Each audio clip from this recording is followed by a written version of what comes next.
What's up, everybody? This is the first of many tutorials that we'll be shooting here on the channel. We are doing a live edit on Twitch as we do all the time.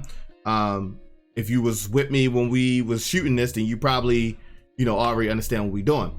So what I like to do is I'll shoot my sessions, come home, and I'll put all of the images on the hard drive.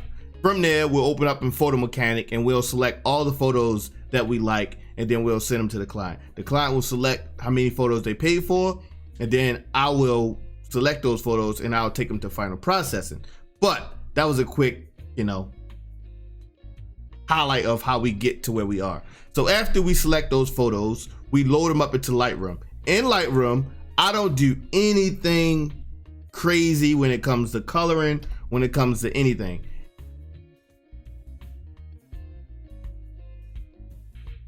In Lightroom, that's all I do is fix exposure stuff. This is the raw photo. There's no editing been done to this photo.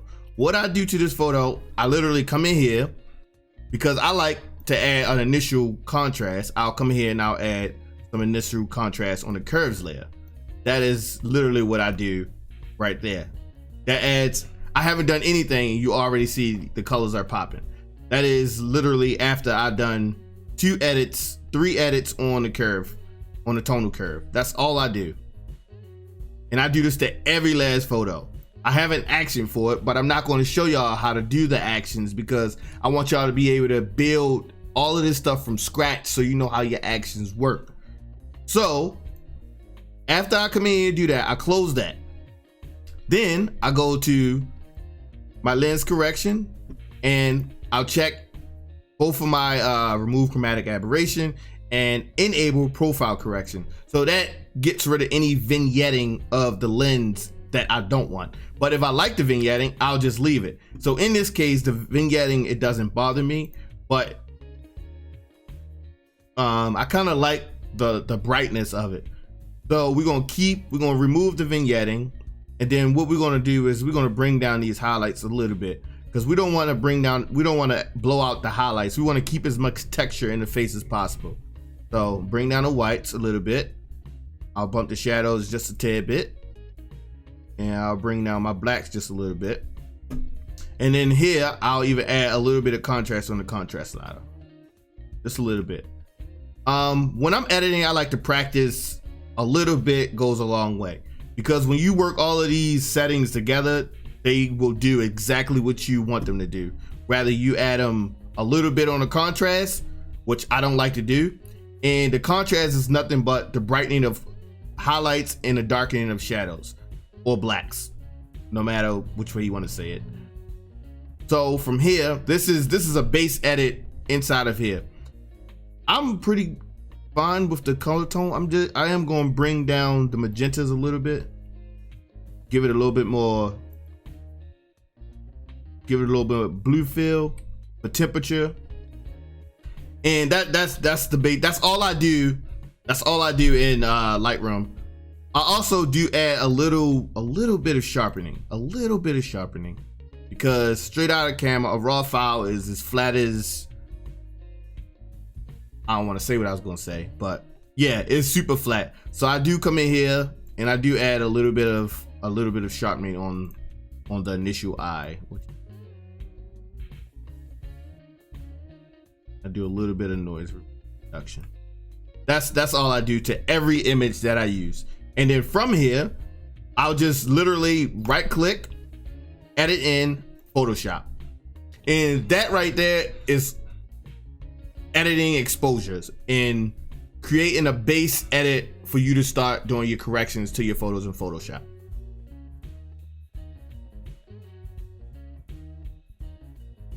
After we bring it into Lightroom, first thing we do is create a blank layer. Working on blank layers keeps the file size smaller. A lot of people like to duplicate the background, and that's completely fine. I have no problem with that. Whatever, shoot your own boat. Whatever. I like to create a blank layer, and I like to use the spot healing brush tool. That is my preferred way of removing blemishes. Shoot your own boat. That making fun. So I like to use the I like to use the healing brush tool. I like to use a soft brush. I don't use pen pressure when I'm using blemish removal. I just like to, I mean, you can, but I kind of just like to have the brush be the size that it already is. Yeah, that's pretty much. And make sure when you have your sampling on, that it's current and below. That means it will sample the below layer and then create the new edit on the top layer that we just created. So I like to come in here, and all you're doing is removing little blemishes. You're not making any outrageous corrections to the skin. All you're doing is coming in here, you sampling, and you just removing like little things that may bother you. Everyone is different, and everything bothers different people. But that's all you do is come in here and do this. Feel free to speed up this part or watch it, but I will, do it in live time so that people can actually see what I'm doing.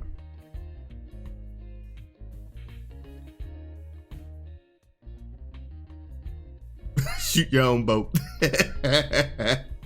I don't know what I meant by that. I do know what I was trying to say, but anywho, chat, don't be mean, chat. Shoot your own boat. What the? We're gonna add that one to the highlights. Her first is spotless. Must be drinking that expensive bottled water.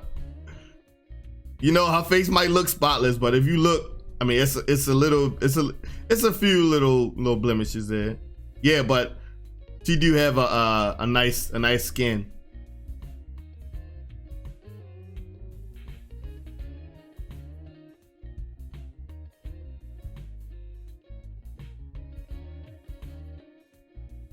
Am I wrong for picking a model with nice skin to do this tutorial in? Maybe, but I'm not trying to be here all day. I'm trying to give y'all the basic understanding of how my process go, like how to do the things that y'all wish y'all could do, which is not not hard. Dustin said yes. Hey, I've worked with some complicated faces before, man. So the way I like to remove blemishes, I like to do it like I'm reading a book. So what I do is I start on the top left, and I go left to right, and then I go down, and I go back over, and then I go down, and I go back over, down, back over. I know it's technically not how you read a book, but you get the idea of what I'm saying.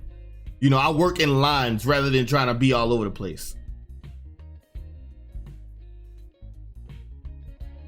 A lot of people just, they zoom out and then they work, as they see things. That's not how I do it. So you come in here, you just cleaning up little spots. Sometimes you gotta get in there. To do the complicated edit. Sometimes she got a little lipstick on her teeth, which is fine. You can remove that. That's considered a blemish to the teeth. We're not gonna clean the teeth up just yet. We have a action that we use to clean up teeth.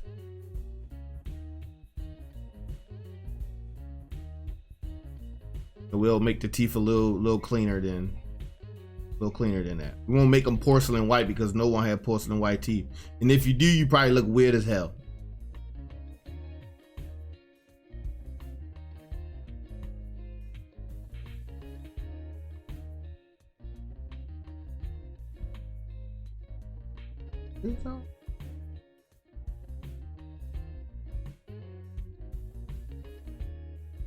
So she got some dry skin around here. We'll handle that later, and I'll make sure I let y'all know how the best way I like to get rid of like dry skin like that. But sometimes people have they have nose hair. That's just a human thing. There's nothing wrong with going in there and removing the nose hair. I mean, at a naked eye, you can't really see her nose hair, but we editing the photo so we see it, And all I'm doing is getting rid of it. I'm just shortening the hair. I'm not getting rid of it. I'm just shortening it so it's not so long. But I'm gonna help myself out by coming in here. And only thing when I'm using the healing brush tool, I am copying, I'm holding Alt and I'm clicking where a healthy part of the skin is. And then I'm just brushing over the part that I want to remove. That's how the healing brush works. I mean, people have other ways they use the spot healing brush. The spot healing brush, you just go over it and it just pick the best spot for it. So it use content aware and it picks the best, spot to fill whatever part that you're using it on. But sometimes I don't like to use that because sometimes it leaves a blurry mess, and I like to keep her texture, her face, anything on her face. I like to keep the texture intact. Is that the right way to say that, chat? Texture intact. Keep the texture intact.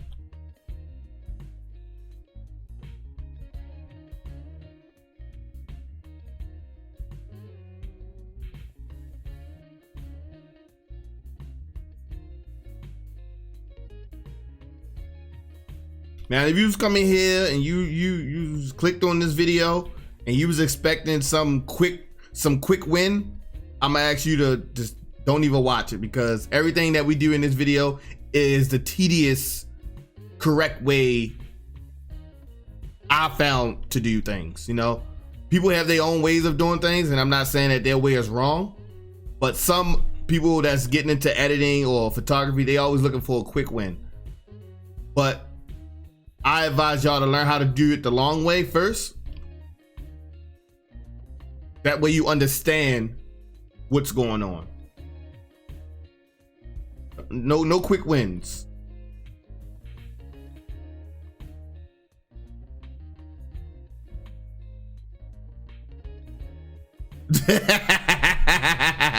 LT, that's funny. They nose microscopes. That's called detail, right?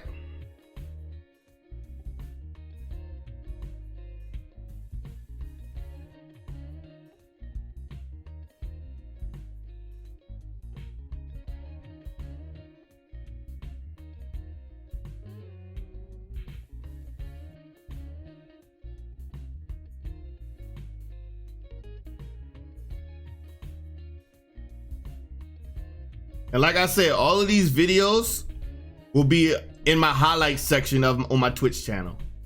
So don't feel like you need to be a part of any. You need to give me your Twitch Prime to get access to these videos, because you don't. All these videos will be available on my highlight channel. And you also will be able to gain access to the link if you come into the channel and you say, oh, how do you do blemish removal? I'll tell you to hit exclamation point blemish removal or exclamation point blemish, and a video link will pop up and you just click on it. It'll take you right to the video.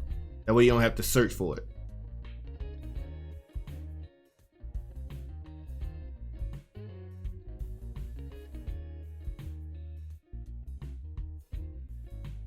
Now, certain parts of these, if I'm doing the same thing over and over, I will fast forward it in the final video. So don't feel like you need to, they'd be like, oh Lord, he about to sit there and remove every last piece of hair. No, this part will be fast forward on the final video. I want to make learning fun, not annoying. Because I didn't watch a lot of YouTube videos where they'll make you watch this shit and you be like, oh goodness.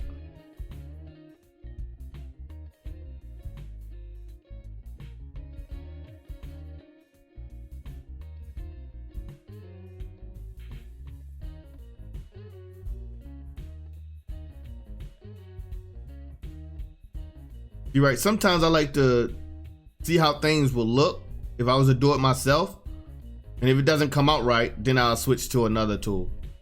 It's all about trial and error sometimes. All right, so we done the nose part. I'm gonna zoom out here. I don't know what that is. What is that? All right, so that's just me being picky right here.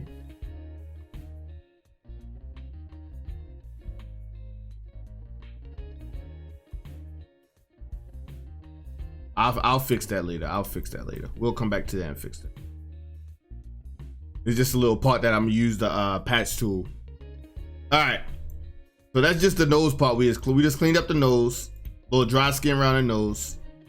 All right, so now we're just gonna come in here. Just gonna finish getting the rest of these blemishes, and then we're gonna do our last blemish pass, and then we're gonna move on to some micro dodging and burning.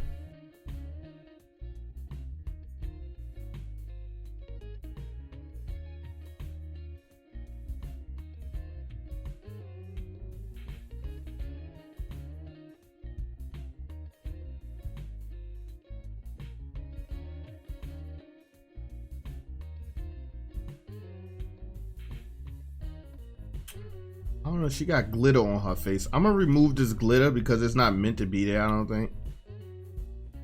But she got glitter from her eyes on her face. I don't know how you managed to do that, but you did it.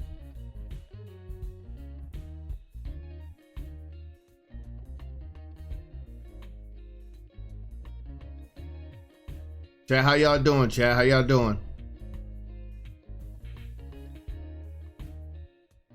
Y'all gonna find it helpful to have these tutorials on deck? I believe you can also download these videos from my highlights and just have them for yourself as well.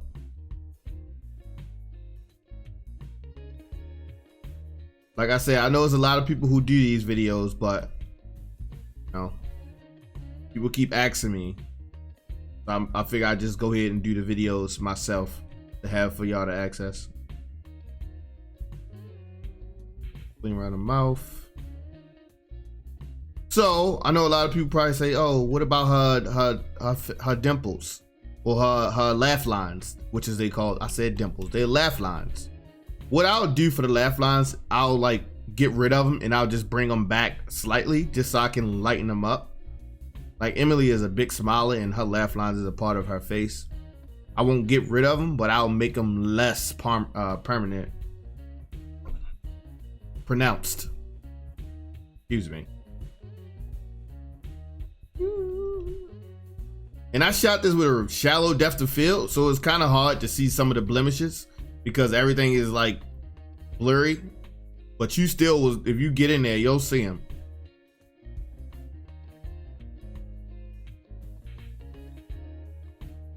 So that's kind of the face. That is the face. I mean, you can see that we really haven't done too much. You can see that we haven't done too much because, like I said, Emily has some good skin. So from here, we'll go to, got some little bit of face moles here that don't need to be there, but especially because they like the same color as her skin. So she has a little bit of stuff on her hand. When you edit in chat, make sure you get the whole body. Don't just pay attention to the face. Don't have a smooth or near perfect face and then I look at the body and I see she got like scars and scratches on her body that you didn't remove. Don't worry, we'll get the teeth. We'll get the teeth. This is not a part for the teeth.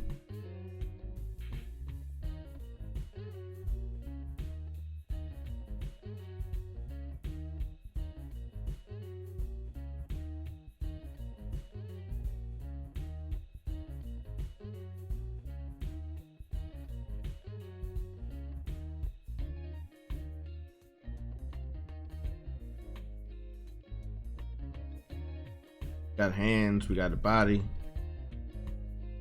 They like, you can leave some of her skin molds or whatever, it's fine. All right, that's the hands.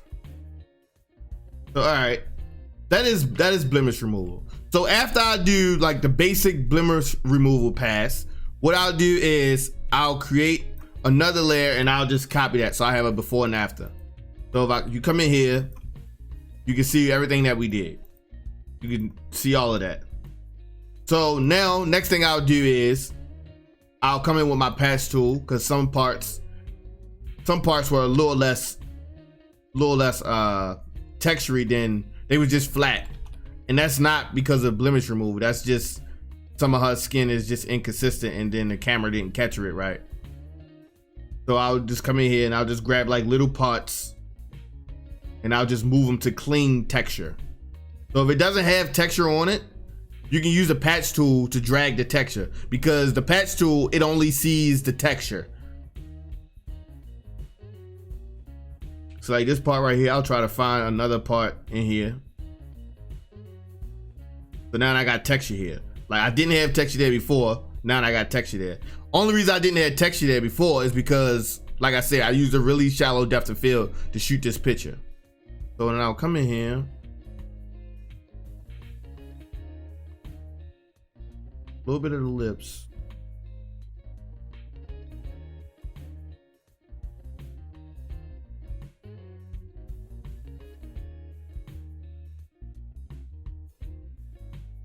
And if you missed anything with the healing brush tool, you can use a spot healing. You can use a patch tool to do the exact same thing of removing blemishes. Like I said, everyone has a different, ways of doing things.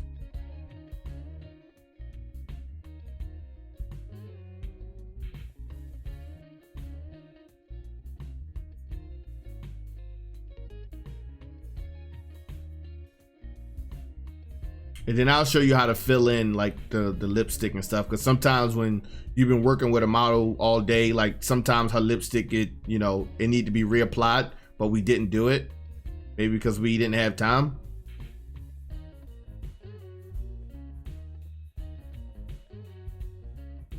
I'll do a little bit, like her teeth looks like it's different. Her teeth is just a reflection of what we're looking at, that's all. And I'll fix that. I think she had some coffee before this. All right, so we did that. And I'm gonna come up here to the nose, because this is a part that I want to fix right here.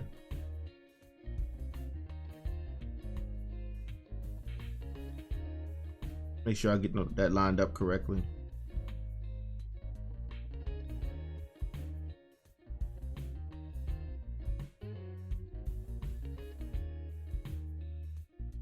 All right, that looks a lot better.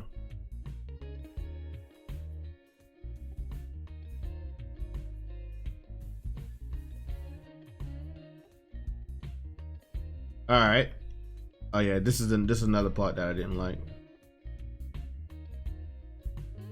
I dragged it too far.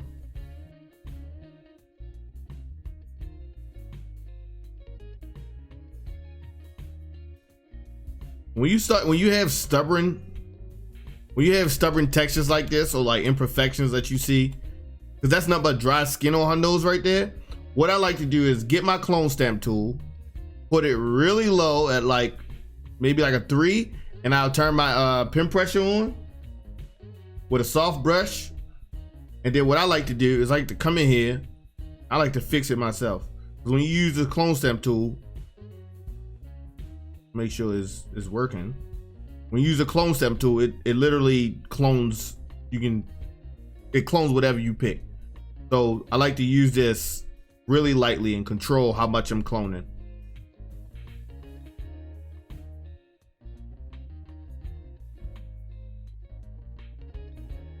Bam.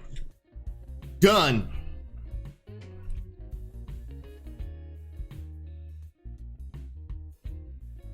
All right, so after we do the face, I like to come in here.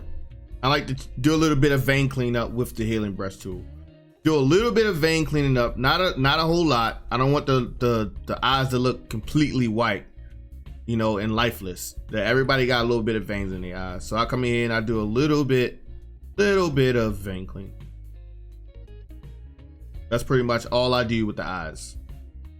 And if they're a little bit of red or bloodshot, I'll show you how to fix that as well. This eye's out of focus because I was shooting on this eye, which is weird because her face is almost flat. I think I was like on an angle when I was shooting this. I was shooting at like a 1.4 when I shot this. I don't know why I was shooting that wide open like.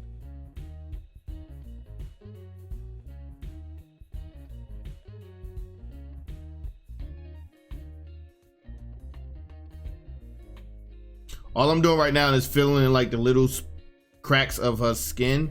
Like I said, it was a little dry. I don't think she tans, but sometimes she get these, like, cause she laughs a lot, so she get like her makeup start to crack a lot. And the spot healing brush does a perfect job with filling in any kind of like cracks like this, because all you're doing is copying the skin that's already next to the spot that you want to fix. So I'm not adding anything crazy. I'm not creating a skin layer. But sometimes people like to do texture layers, which is fine. I use texture layers too when I need to.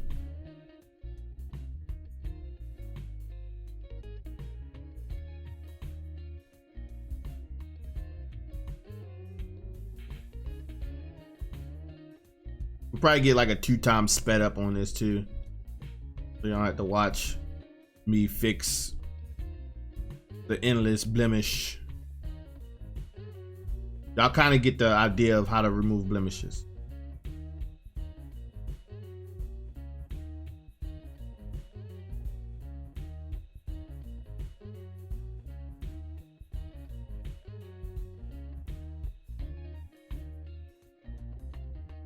All right, that's kind of blemish removal there, chat. That is blemish removal to the T.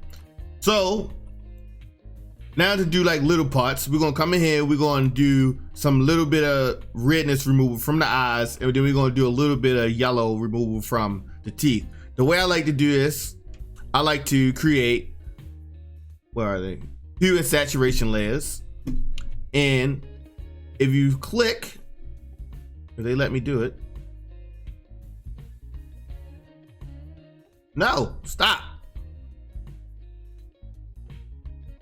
All right, so if I click this, it's a little selection brush up in this little box here. If you click it, you can select a color and it'll find the color inside of the actual hue and saturation panel. So what you do is, I'm just going to desaturate the yellows just a little bit.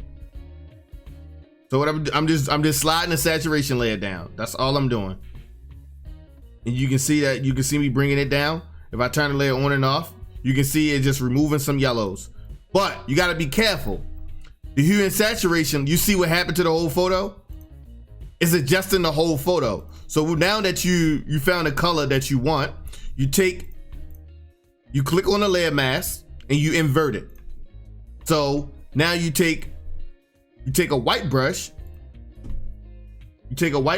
I like to use a low flow, like a 305, a low flow. You come in here, you paint white into the black mask on the parts that you want to actually, to be affected. So I'm gonna do a little bit on the teeth. So everything we just removing like the yellow stain from the natural, that we naturally have from drinking coffee, eating food. That's all I'm doing.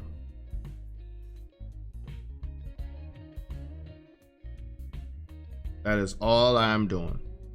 I'm doing. So the magic thing about portrait retouching, you want to make it seem like you didn't do anything to it. That is the code of the retoucher. So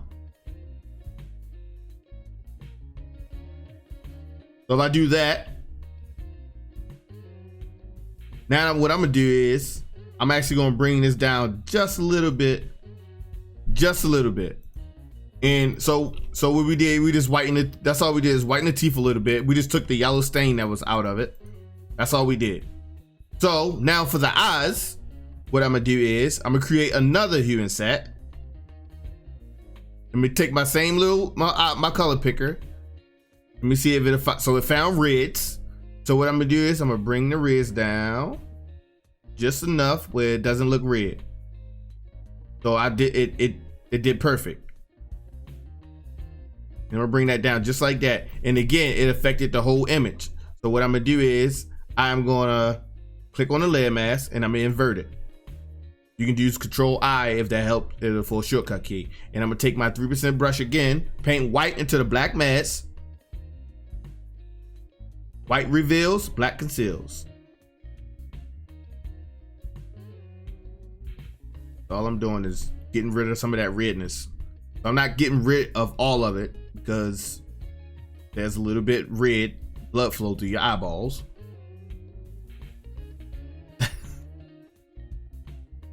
Oh goodness, Bear, you crazy.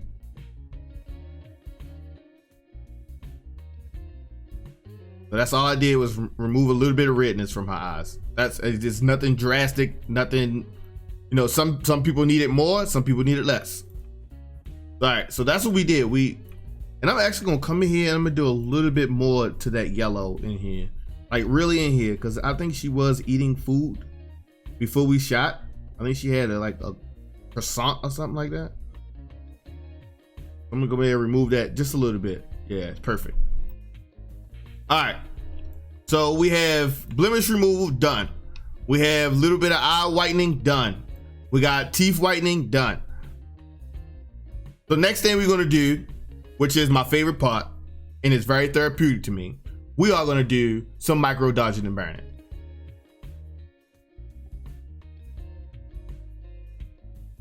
And that is, micro dodging and burning is fixing the inconsistencies in color in her skin.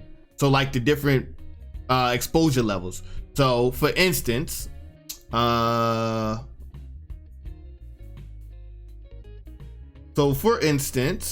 say on her chin, you can see on her chin, she has some dark spots and she has some light spots. Our job is to smooth the transition between those light and dark spots. That is what dodging and burning does. And before we do that, I'm gonna show you how to create a visual layer to help get rid of the distraction of color. So only thing you see is black and white, and the black and white is all the exposure transitions that you need to fix the inconsistencies in skin. So dodging and burning sometimes is a little bit hard for people because they try to dodge and burn on the color. I like seasoned vets. They can do that because they used to seeing where the imperfections are. You know, they train their eyes to see it. But for people who like myself, who don't like the stress about, oh, I missed this and I missed that, I like to create visual aids. Visual aids are black and white layers that gets rid of the color, and they can be an inverted, which I'll show you how to do both ways. The first way we are going to learn is how to create the black and white visual layer. First thing we're going to do though, we are going to group our blemish and cleanup. We can go to layer, group layers. We're going to name this cleanup. Next thing we are going to do is create our visual aids for our micro dodging and burning. We create visual aids to get rid of the distracting colors. We only want to worry about the highlights and the shadows and the transitions between the difference of the two. So to do that, first thing you do is create a layer, new layer. We're gonna name this, that's B and W. We'll name it B and W this time. Change this to color. Soft light, I'm sorry. Change it to soft light. Fill with soft light natural color gray. You say, okay, now what we're gonna do is change it to color. If I can get to it. We change the color. So that is how you get rid of the colors.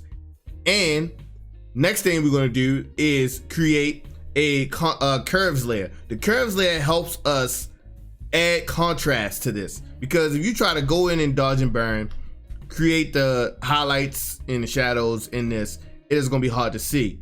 So what we do is we go to layer, we go to layer, adjustment layer, we go to curves. You just hit OK. So what we're going to do, we're going to add some contrast to this. So what you do is you bring it down, and then we're going to push up the highlights again. So what this does, if you noticed, it helps bring out those imperfections even more, so we can see where we need to smooth out the transitions between the blacks and the whites. So if you see, the deeper we bring it, the more contrast we add, the more those imperfections start to show themselves. So you see right here, in this one part right here, if we turn it on and off, you can see the contrast we added. It helped bring out those parts where we need to do dodging and burning. So a lot of people always say, you know, I know how to do dodging and burning, as in like creating the layers, and I know how to actually do it. The part that I have problem with is, where do I dodge and burn? That is what these two layers will help you learn how to do. And as we go on, we'll continue to adjust this curve to help us see more and more imperfections. You know, that is the beauty of working with visual aids, because it helps you see, like you see down in the chin, how all of those dark spots right there, they need to be brightened. So that's how we get, you know, the dodging and burning, like how where they need to do it, where don't we need to do it. So next thing we're gonna do, we're gonna group these two layers. We can go to edit. We go to layers, group layers. We're gonna name this visual aid. Now, next thing we're gonna do, which we're gonna put between the visual aid and the cleanup, we're gonna create the dodge and burn curves. I like to do dodging and burning with curves rather than on a single gray layer. I do it that way to know that I can control the light and dark of both layers.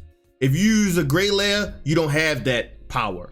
Gray layer is kind of quick, and sometimes I do use a gray layer only if it's like a full body portrait. Sometimes that way you can't see the face that far. I'll use a gray layer to help smooth out any imperfections that way. But I'm going to show y'all how to create the dodge and burn curves. Oh, wait, before I do that, I'm gonna get rid of this visual aid. That's the black and white. That's the black and white.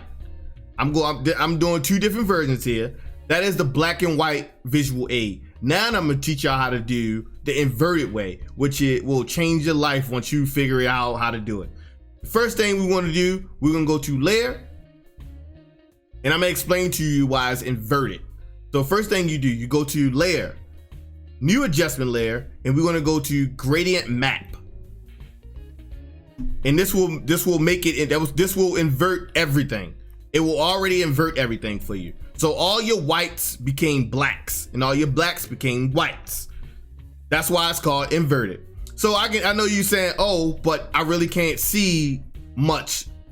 So now, just like the black and white way, we know how we made that contrasty layer, but this we're gonna make a levels layer. So what you do is you go to layer, new adjustment layer, we're gonna go to the levels. What you do is you take the mid-tone slider and you bring it towards the highlights, and as you can see, the whites are popping out and the blacks are popping out. So now this is the inverted way. So the inverted way, it shows you inconsistencies way better, in my opinion, than the black and white way. So as you can see all these little spots right here. Like these white spots are shadow spots, they dark spots. So what you want to do, you want to dodge these. And the fact that you know it's working is this spot will turn dark. That means you have dodged it. You have turned it into a highlight rather than the shadow. So what we're going to do again, we're going to group these. We're going to layer, group layers. And we're going to do visual aid.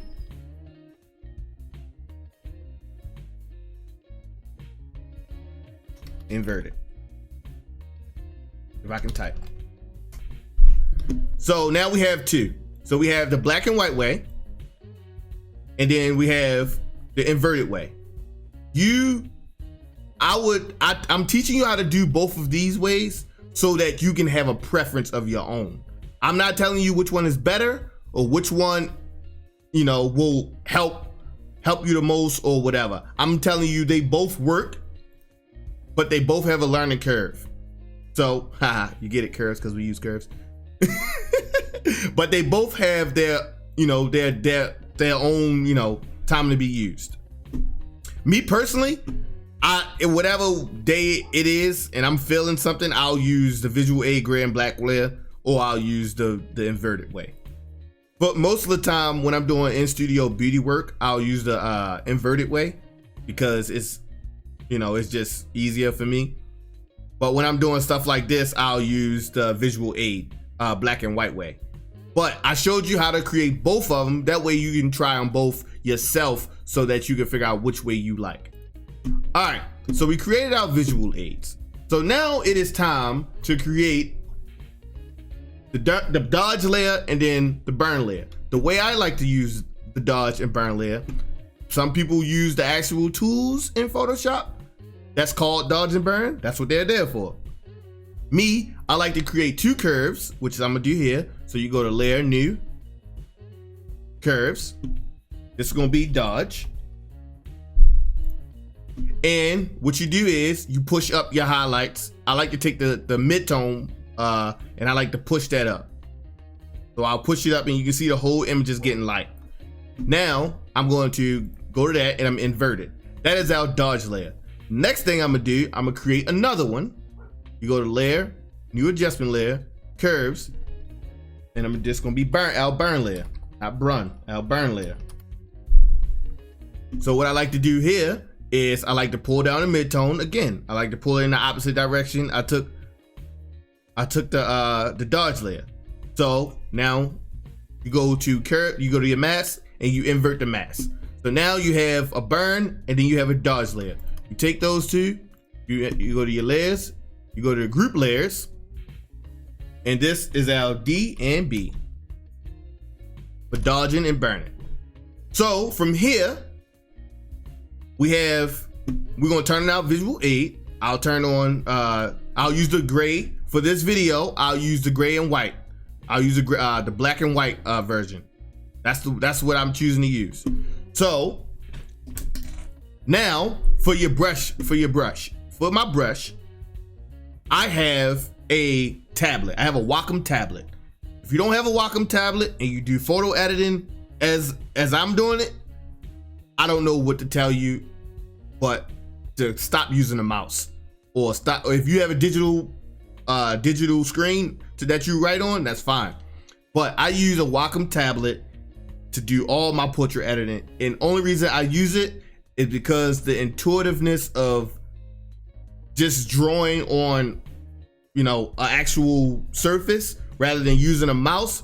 Not only does it help carpal tunnel, it is just out of this world better. And I say it's better because I've been doing this for almost 12 years and I find it better than using a mouse. That's my own opinion, so sue me. So, all right, we got our vision. So now we're gonna actually dive into the actual dodging and burning part. Pay attention, guys, pay attention, pay attention. So what we're gonna do is, we're gonna take out brush. I like to use a soft brush, like no hardness, the size doesn't matter. And I use a 1% flow brush, 1% flow. That is what I use, 1% flow. I don't use no pen pressure, I don't use anything. I use a soft brush, 1% flow. That is all the brush settings I have for you. First thing I like to do, I like to come in here. I like to start at the top and I work my way at the bottom. Just as we did our blemish removal, I do dodging and burning the same way. I start left and I go right. Then I go down, then I go back left. All right, that is how I work my way down to the whole photo. I literally, like a printer. That's exactly how I edit. So what I'm gonna do is, I'm gonna add a little bit more contrast to this forehead.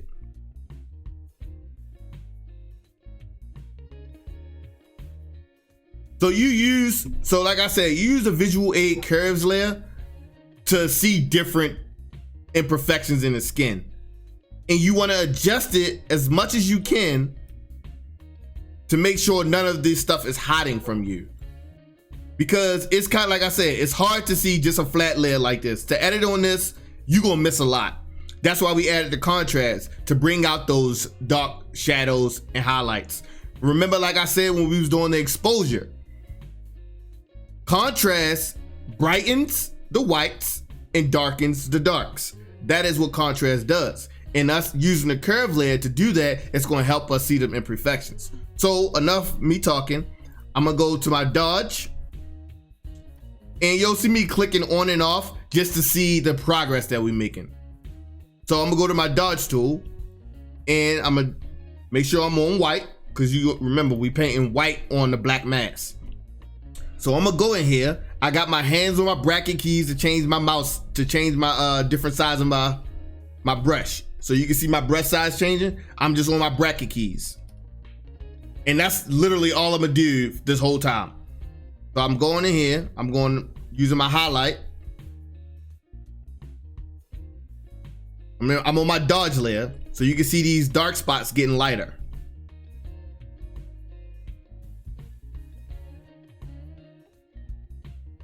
And as we get on the flow, I'll speed this up so y'all don't have to watch this whole thing, but you can kind of see what I'm doing.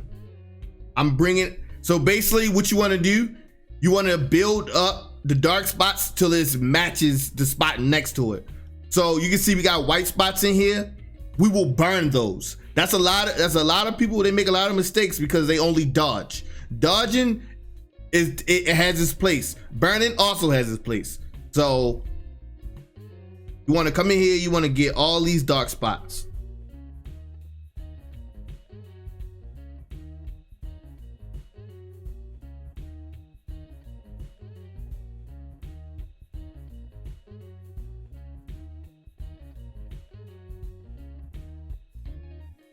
This is very therapeutic for me, chat. I love doing this. This is what I love doing. You want to learn how to get, you know, those perfect magazine beauty shots and have that perfect skin. It's all about learning how to get those imperfections under control. Because we're not damaging it. The best thing I can tell you with dodging and burning is you will never have to worry about destroying your textures, because we are just lightening the texture. We're not smoothing them out or anything. And I'll show y'all also, don't worry, we got a frequency separation tutorial for my frequency separation people out there, which I use them both. I can tell you without any hesitation, I use both frequency separation and dodging and burning.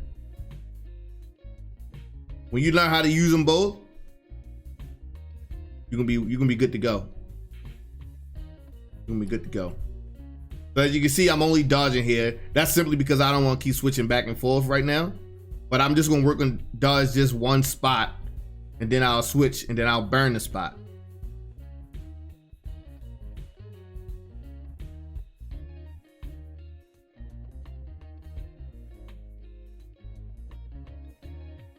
Bronze, thank you for the follow. Welcome to the Wolf Pack.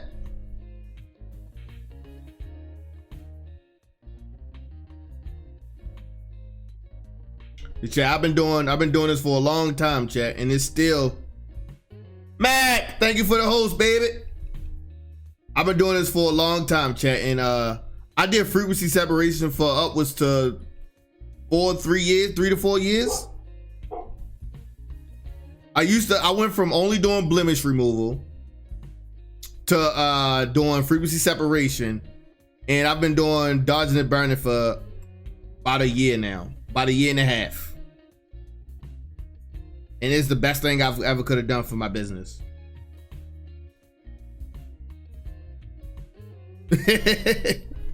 Oh, that's what's up, man. So I can just show you what we done already. You can see all those dark spots lightening up, chat, and I can even show you what it looked like. That is only us brightening up dark spots.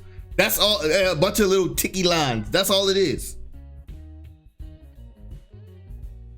And now for this part, so we went in there, we went in there, we just, you know, brightened up some of the dark spots in this area. Now we're gonna take this burn layer, we switching to the burn, and now I'm just gonna come here. You see all these little white spots in here?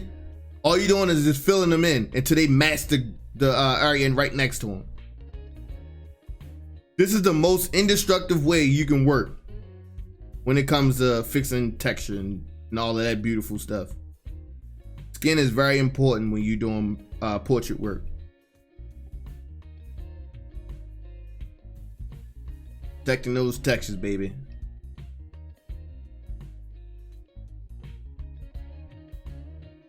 And sometimes your burn layer you'll have to do less burning than you think, but you still have to do it, you know? A lot of people forget about it. And then they model just look flat. You know, you don't want a flat face model. You want some sculpture to her. I mean, we filling in. It's very tedious, man. It takes some time. It takes some time. All right. So if y'all, like I said, if y'all thinking it's gonna be a quick, it gets the more you do it, you get better at it. You get quicker at it. You know. But you got to do the hard work first. And don't worry, when you come in here and you like start to darken some spots, like I said, you working on 2 different layers. If you had complete control over some spots, and what you do is, if you darken up the spot, you go to the dodge layer and then you brush over that spot to brighten it up again.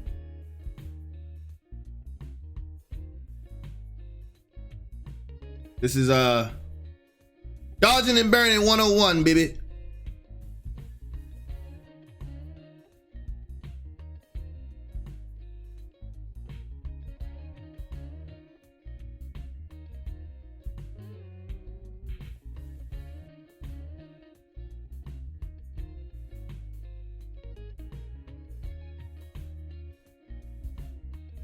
Doris, how you doing? How you doing?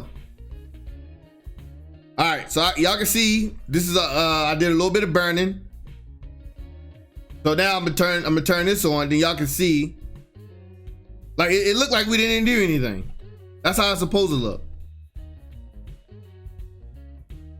I mean, obviously we only did this one part, so the only thing we did, we getting all these parts to match. And this part right here, that part is gonna get burnt too, because obviously it's too bright. It's brighter than the area surrounding it. So what you do is you take your burn. See, some things you can't see in black and white, so you got to add a little bit of color in it. That's the gray area. So when you see it in its full color version, you can see like the spots that you miss.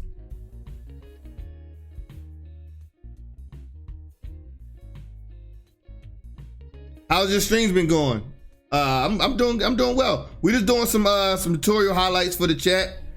You know, I'm just, you know, they've been hanging out and we've been chatting and showing my appreciation for them. That's all I'm doing, you know. I supposed to bend did this. I just was being lazy. So you can see we filled in that light spot. So we turn off the visual aid. You can see now that light spot is gone. So that light spot that we had right here, if you can't really see it that well, we just filled it in.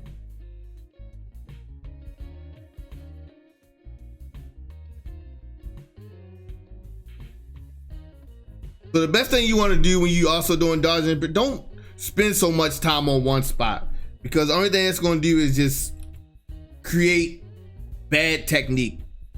That's all it's going to do. If you spend too much time on one spot, you're going to start over like analyzing, and then it's going to ruin it. Is it worth to size down your brush to work on detailed small spots, or can I just use a large brush to cover the entire area? As I said before, I like to change my brush according to the size of the area that I'm working on. So if I'm working on a big area, then my brush should get a little bit bigger. If I'm working on a small detail areas, my brush is really small.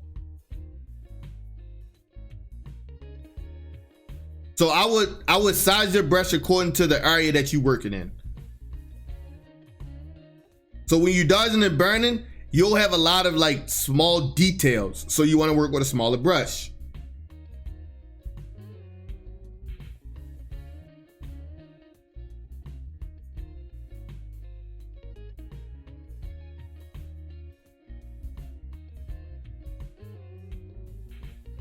See, like this is a big area right here. I'm going to use a bigger brush for this area right here. My brush is going to get, my brush get, like I said, my brush get bigger, it gets smaller.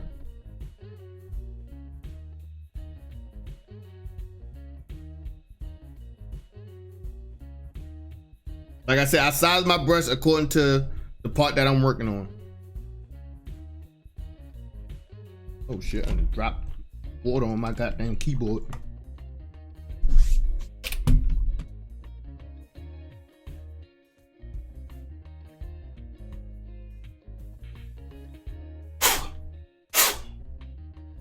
I just dropped water on my goddamn keyboard, chat.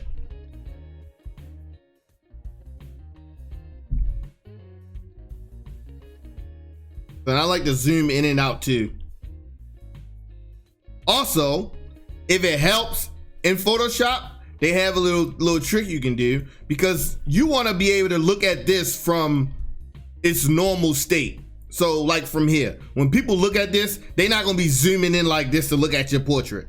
So what I like to do, I like to make a larger navigation window. So what I do, Windows, you can go to Arrange, and at the bottom it has new window and the name of the file that you're working on. So if I do that, it'll make two files. And next thing you do, you go to Window and you go to Arrange, and I go 2 up vertical. So, and I'll leave this one zoomed out, and then I'll work on this one like this. And that way I can see how it's actually going to look from an angle. Does that make sense? That's another little quick trick for y'all. And that way you can see how it's going to actually look. So if you look at her forehead area over in the far left window, you can see all the stuff that we did at its actual way it's going to be looked at, and you can see it change. You can see how it's flattening out, how it's sculpting it, and we're getting rid of some of those bad transitions in light.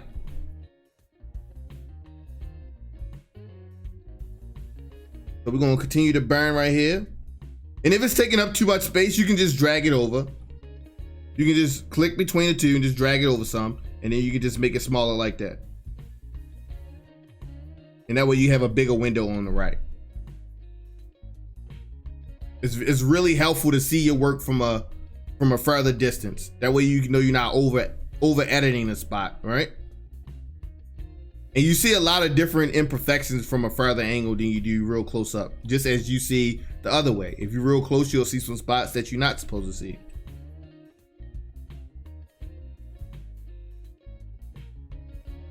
I'm from Baltimore, Maryland. I live in the Midwest now, in Indiana. What about yourself?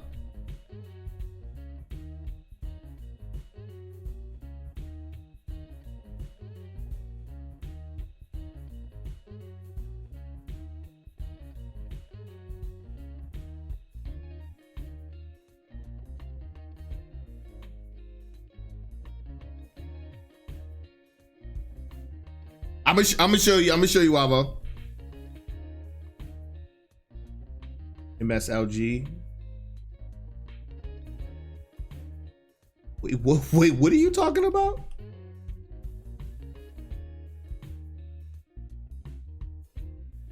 Oh, Detroit.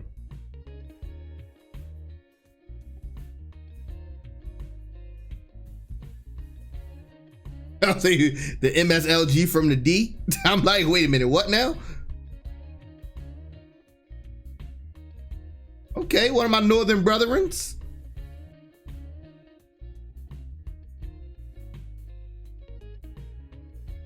I've been using the black and white and thought I'd try out the inverted. I kind of like it more.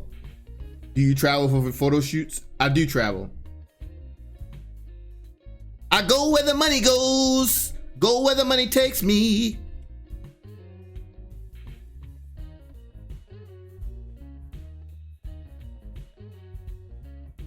Don't worry, we're gonna get to a spot where I can one of my viewers asked about the inverted, and I'm gonna show them exactly how you use it.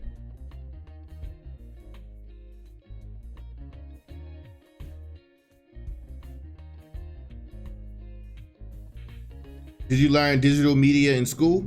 No, I learned photography in school. Well, that's kind of what you asked me. So I do, by trade, I'm a graphic designer animator.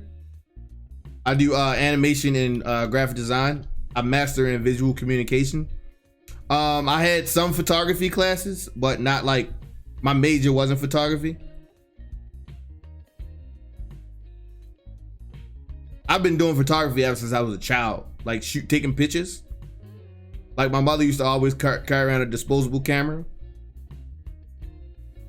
And I used to always want to like take pictures, because every time we would look at the pictures, she would never be in them. But I know how happy she was at that moment, but we never had a picture of it. So, and I started taking the camera from her and taking pictures. Bachelor's degree. I have a bachelor's degree in graphic design and animation, and I have a master's in animation and visual communication. The fancy way of saying advertising, visual communication, that is. So Chad, we doing a lot of like small little edits because remember she had that blotchy skin from her skin cracking or whatever. Why aren't you doing anime? I don't do anime. What are you talking about?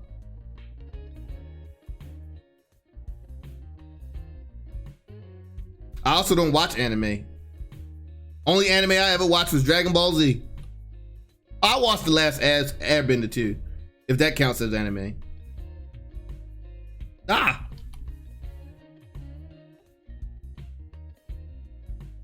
Why? Did you mean to ask me why I'm not doing animation?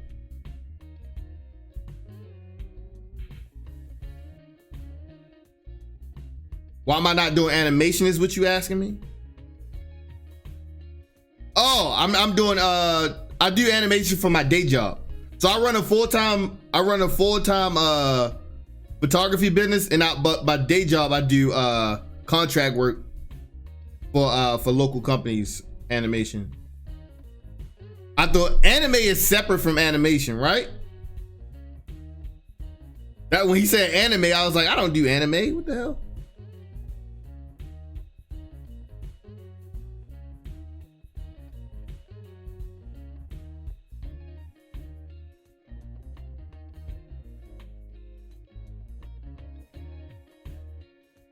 Yeah, that's why I got a little bit confused, MS.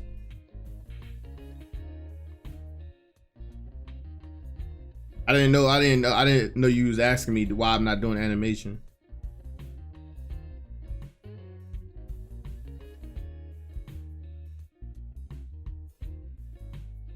But yeah, I like doing animation too. I just don't do it on my Twitch channel.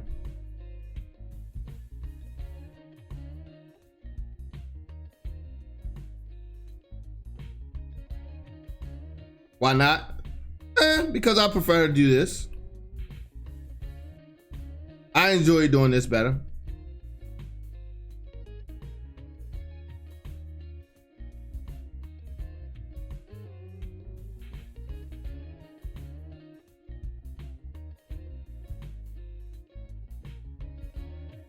I like being a part of the photography community.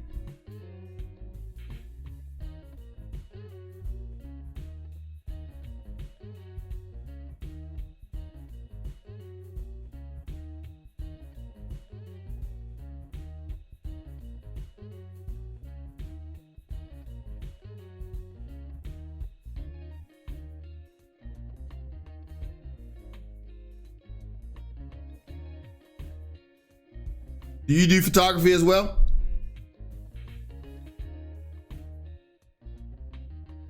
MS? I'm asking. All right, Chad. As you can see, so far we worked on this forehead for a little bit, just filling in. Like, it's gonna take some time. I've been self-teaching animation and 3D modeling, but my degree is in fine art, and I major in fashion design. Oh, nice. Hell yeah. As y'all can see, we just fixing those imperfections in the forehead still. Looking good though. Let's see how it look color wise. It's looking good. It's looking good. All right. Somebody asked me. So y'all see how the black and white layer look. So let's do some inverted. We're gonna do some inverted. All right. So let me show you how you do this. So also the inverted is a good way to check your bad dodging and burning. Shoe Red, what up, Shoe? How was y'all walk, Shoe? All right, I'm gonna switch it up over here, chat. I'm actually gonna go at the bottom here. So this is the inverted layer. So we're gonna fix the chin. We're gonna fix the chin. So with the inverted layer, sweaty, fam, it's warm out here. Yeah, I know. It's warm here too. I almost forgot. All right, so with the inverted layer, your lights are your darks now, and your darks are your lights now. It sounds confusing, but if you think about it, it's just the opposite.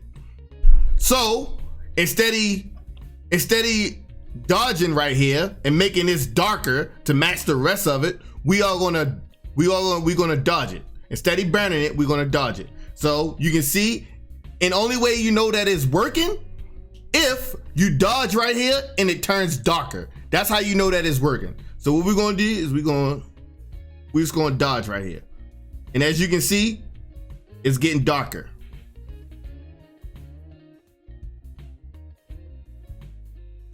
So also using the inverted way is a good way to see like little mistakes that you might have missed using the black and white way.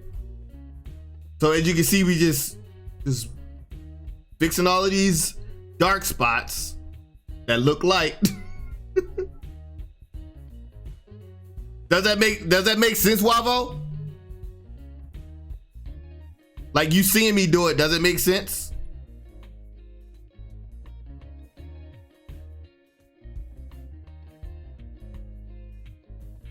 Yeah, it might be a little bit confusing at first, but you kind of get the hang of it. So let's see what we did so far. Yeah, I tried it and did it the wrong way. So you can see is, I mean, it's kind of hard to see, but because she's so white, it's kind of hard to see. But you can see like these little dark spots right here. If I turn the dodge and burn layers back on, you can see how we are lightening those dark spots. Now, if I turn it back on, you can come in. So now we're gonna do the opposite. So now that you can see, we have some light spots in here that's too light. So what we're gonna do is we're gonna come in and we're gonna burn those, and you know they're gonna be done correctly if we burn them and then they turn lighter. So if you come in here, we want to burn now. So now you can see that they're lightening up. That's how you know it's working. It's like magic. It's not like magic, chat. It's just, you can see the results better. That's why also the inverted way is more encouraging that you're doing it right, because you can see instant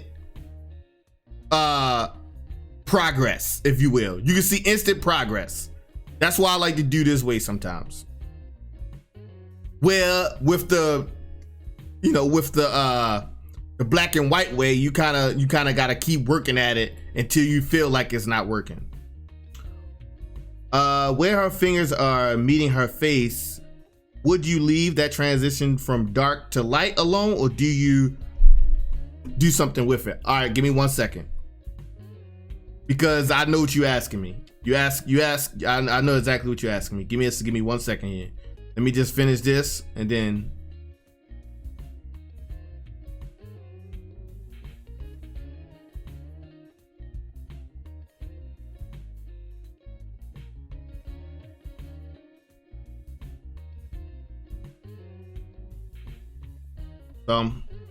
Lord, listen, it's a dark spot down here. So all you gotta do is lighten it up.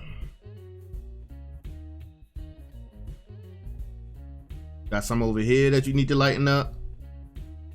It's the gratification, dude. The inverted layers is so gratifying, man. Like, is it like the gratification you get from this? Like, it's so instant. It just encourages you to keep going. Make sure you turn your layer off so you can see where you're working. So you can see like the updates and stuff, like the different transitions and stuff like that. So we're gonna darken this a little bit. It's too bright.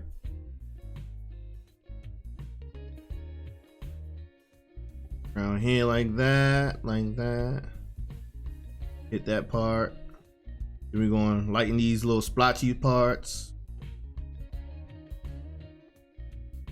You see how everywhere that I dodge, I also burn, because the transition needs to be smoother. That's the only reason why I'm doing both. Then you got a real light spot in there, but then you got some of these splotchy parts in here. come in here, you just burn those parts, or you dodge them in this case, because we are doing inverted.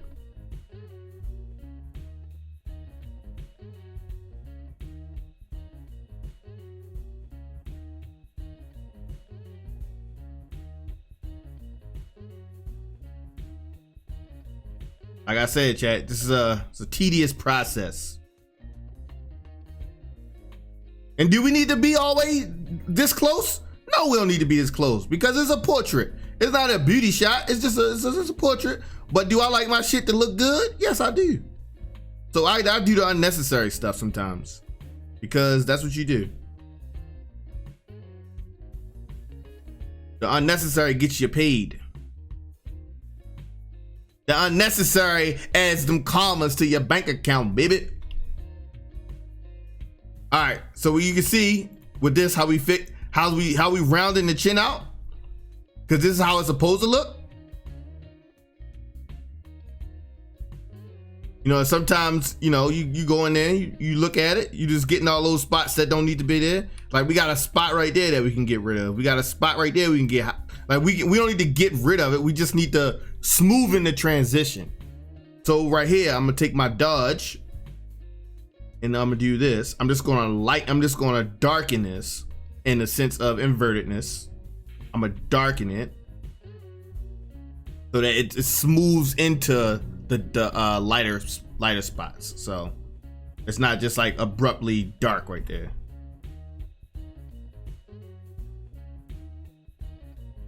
Then I'm gonna come in here, click that too much. I'm gonna lighten this part up a little bit. I'm gonna lighten this part up some.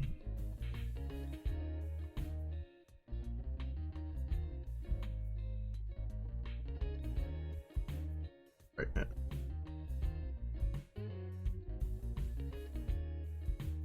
All right. So that's the chin. Chin looking nice and smooth and whatnot. Looking good. I mean, we still got some spots we can see in here. I'm just gonna brighten those up just a little bit. I'm not gonna make them too white or too bright. I'm just gonna darken them up a little bit so that there you go. All right, I think that's a good chin. That's a good chin. So what Wavo was asking, this is what Wavo was asking about. So if we turn on the visual aid, you can see how we got those light spots. Like that is shadow, Wavo. That you see that is shot. That you leave that alone. That is shot. That is shadow. So if you come in here and we remember, you use your levels layer to see different parts of it. So if you come in here, you can see that she got a little bit of imperfections inside of her shadow, like a little bit of light spots that shouldn't be there. So what you're going to do is you're going to come with your burn, because this, remember, what's light is shadow, what is dark is highlights. So would you come in here, we're going to come in here with our burn tool, and we're going to just lighten up these parts right here.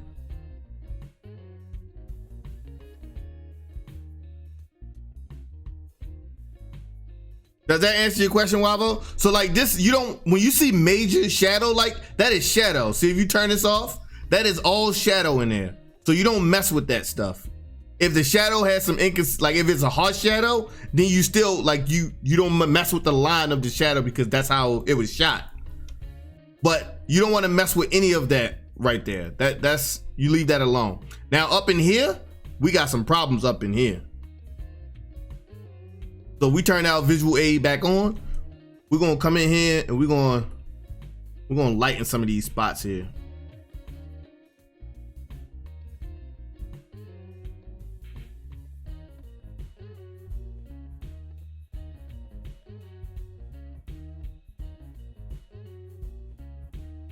I'm gonna use my burn tool, my dodge tool, and we're gonna lighten this up right here to smooth up the transition.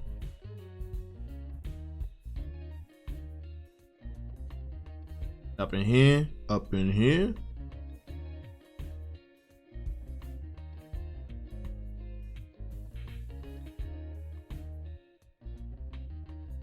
So you gotta be careful, because I would go in here and I would lighten that up, but I have to remember that that is an underlip shadow.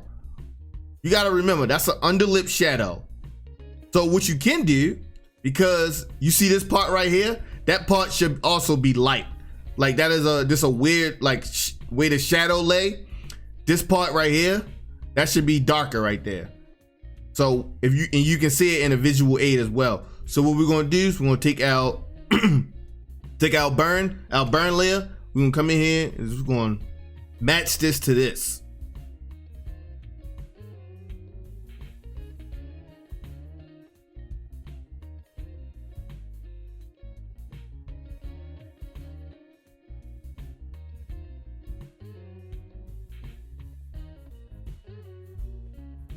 So see how we just came in here and we just matched that to that. That is just to fill in her lip line. And then we're gonna, I mean, obviously we're gonna come up, we need to come over here and add a little bit too. Let me get my dodge. Turn this back on.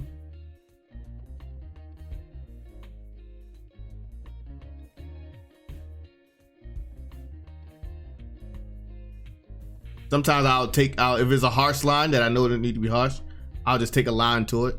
That's all I'll do. And like this from here, I'm gonna brighten that up some more.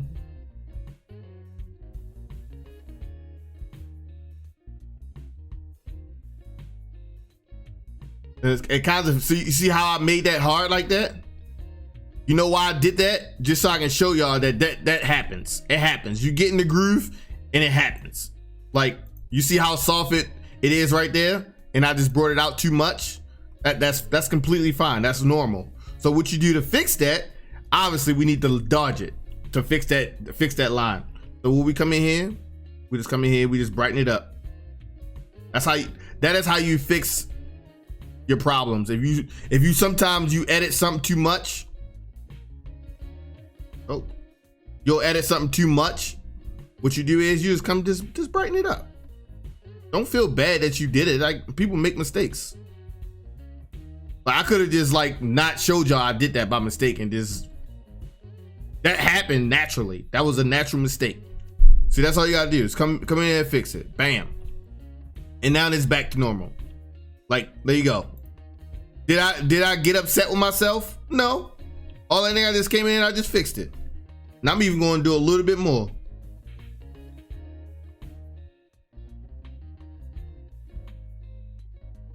Smooth that transition out. That's all you gotta do, baby. That's all you gotta do. Don't sweat it. Don't sweat it. Forget about it. I'm gonna come down here and do a little bit more dodging because I see some spots in here that's too bright.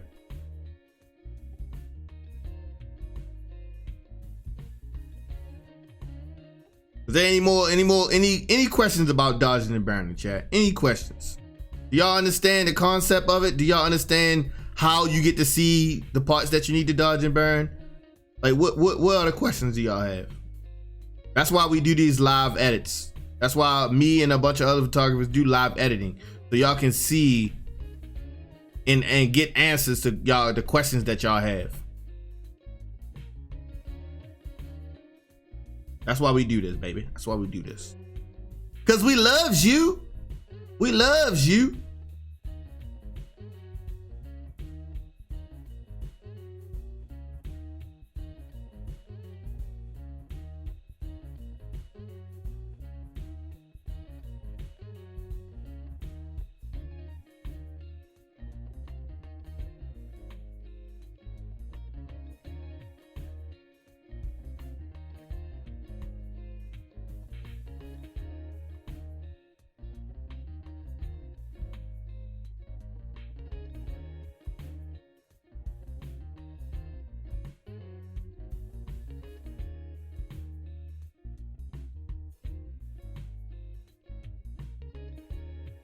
See, you got a bunch of like little like dark spots. I'm not going to dwell about that stuff because it's just nothing but skin texture. But this part needs to be lightened up over here because that, I don't know, I think that's just redness in her skin. But we're just going to lighten it up over there. Bam. All gone. All gone. My little brother used to say that. All gone.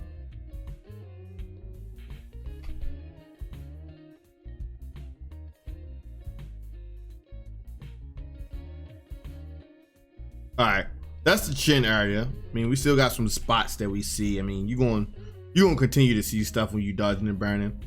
That's why I come in with a frequency separation after I do all of this.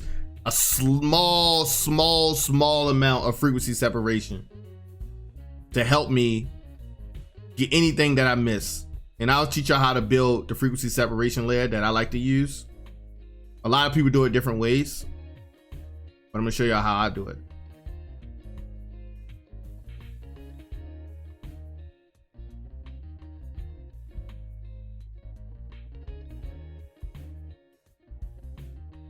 Wait, did we get those?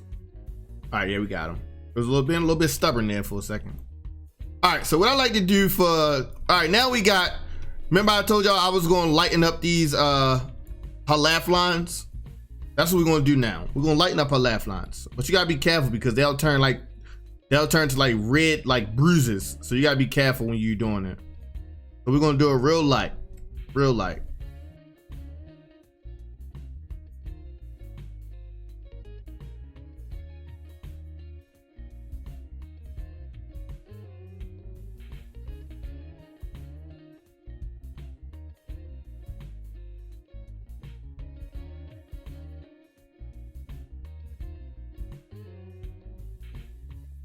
See what we got. So we just lightening them up. So we're not removing them or anything, just lightening them up. And then I'll come in later and I'll like do a little pass about them. But all right, let's get back to the forehead.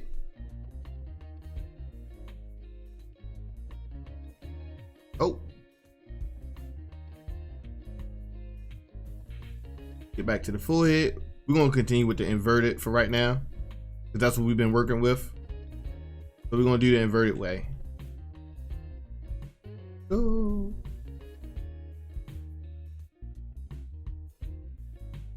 Help us see some of these spots that we miss. I also work a lot faster when I'm working inverted. I mean, like I said, it's easy to see everything when you working inverted. And you just switch to your little layer. What up, Josh?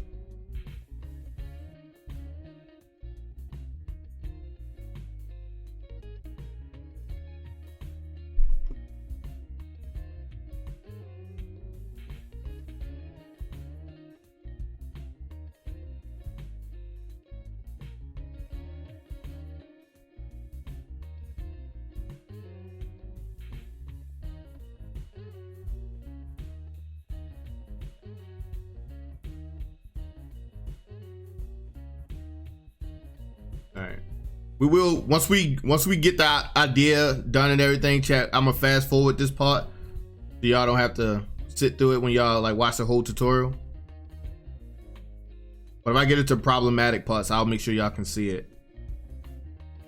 So gotta be careful. Also, this is a problem right here because some people scrunch their face up and it makes like little dark shadows and stuff. So you gotta it'd be wise to look and see what's going on here before you start doing corrections. And she has a settled face right now, so I know that those shadow areas right there, or the dark areas, they need to be darkened because they're just nothing but over the light. They highlights. That's all they are, just highlights. So I'm gonna lighten them up. I'm not getting rid of them, I'm just lightening them up. Because obviously the face is not one flat, part of the body. It has some definition, right?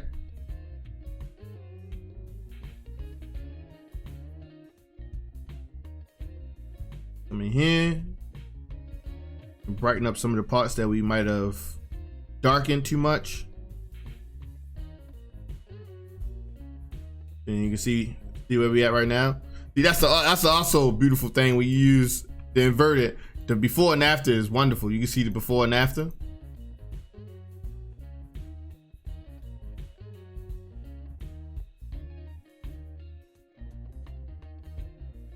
We getting there. We getting there, chat. This inverted, you can move really fast with this inverted, guys. You move really fast with it.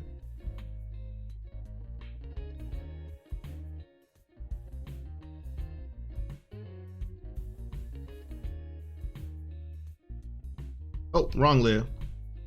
I was like, what the hell's going on?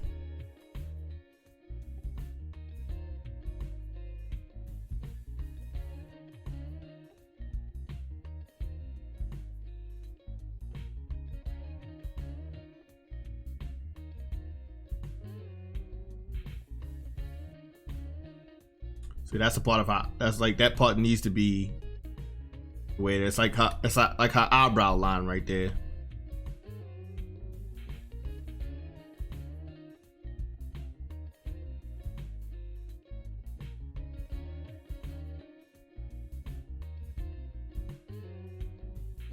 Laughing at the midnight.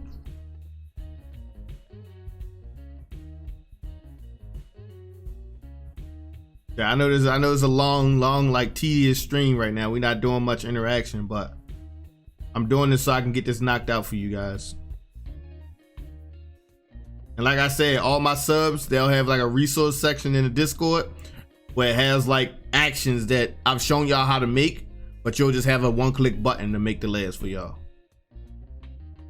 It don't cost anything but your loyalty and a little bit of blood. A little bit of sweat, a little bit of tears. All right, all right.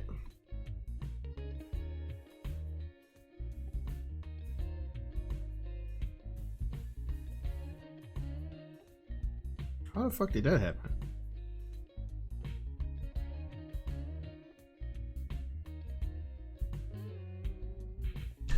Ooh. Have you got a Discord? Yep. I do have a Discord, Wobble. You should be a part of it. Hold on 1 second.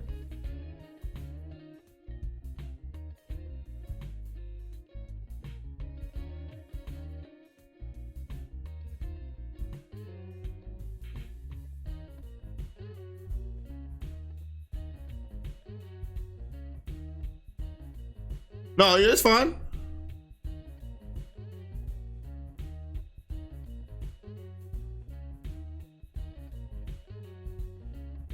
I just sent it to you. I just whispered it to you.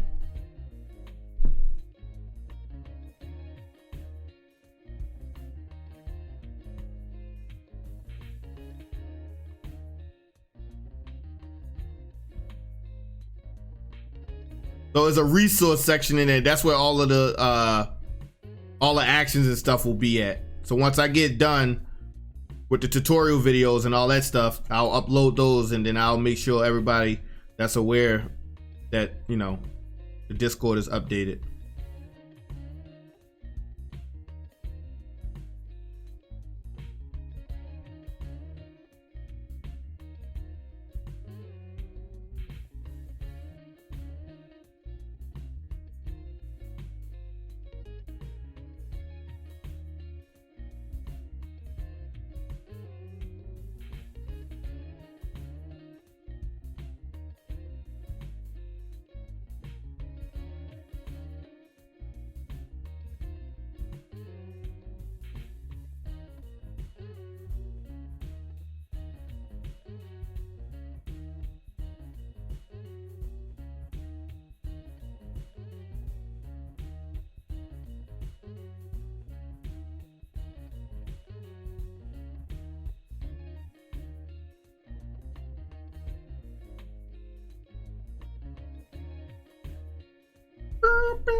What up, Cal?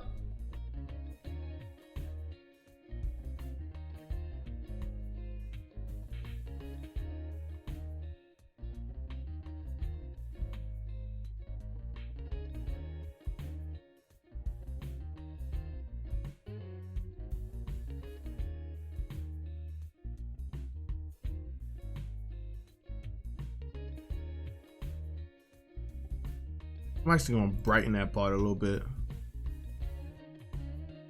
Yeah, I'm gonna brighten this part a little bit.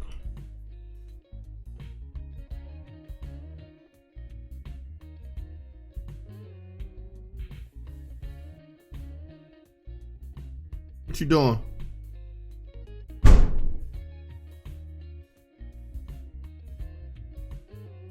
me see how that looks.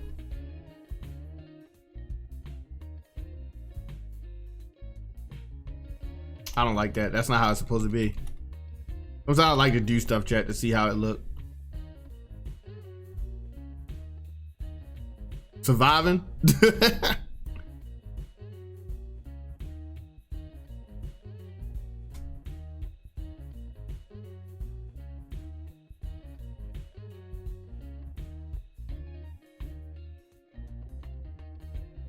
So that's the side of her face. So that's a little bit of shadow right there. Man.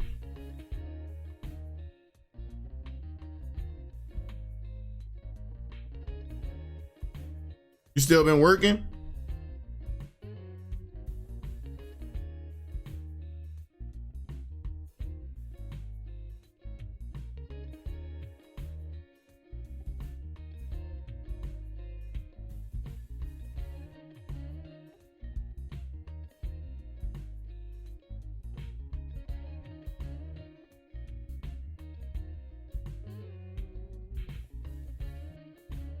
Tell mommy she ain't never send me China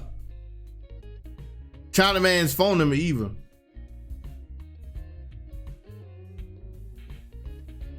So when he asked me why I didn't call him on his birthday, I'm gonna say because mommy ain't give me your phone number.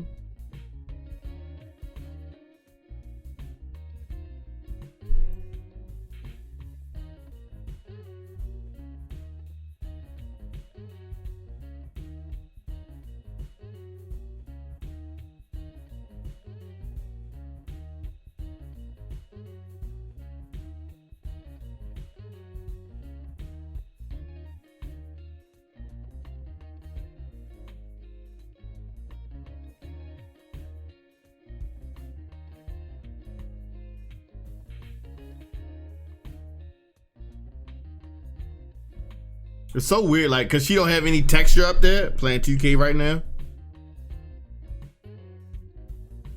Well, we'll fix it. Not really worried about it. All right, let's get down to the brass tacks. So we got all of that. You get down in the cheek area. Check the nose. Hit the nose up. Turn this off. Hit the nose up. Playing 2K. You still play 2K?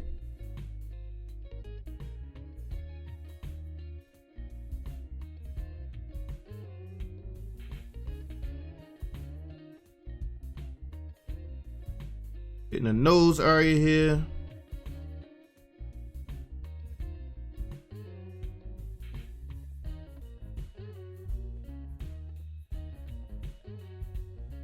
I can brighten that up just a little bit.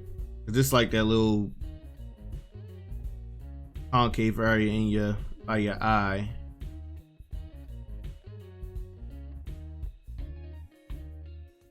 Let's see.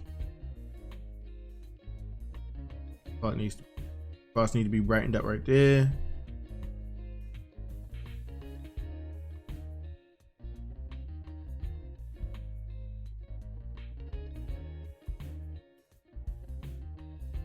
I'm gonna brighten this, but also I'm gonna burn this because it's the side of her nose.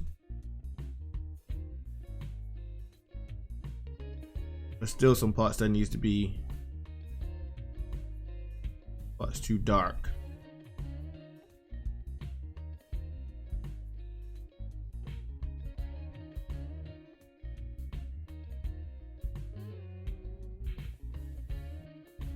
believe that's a highlight on her nose there. Yeah.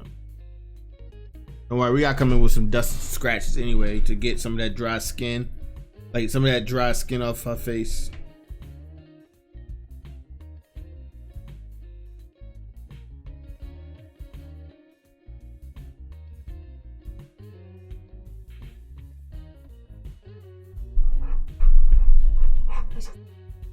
Oh, hey.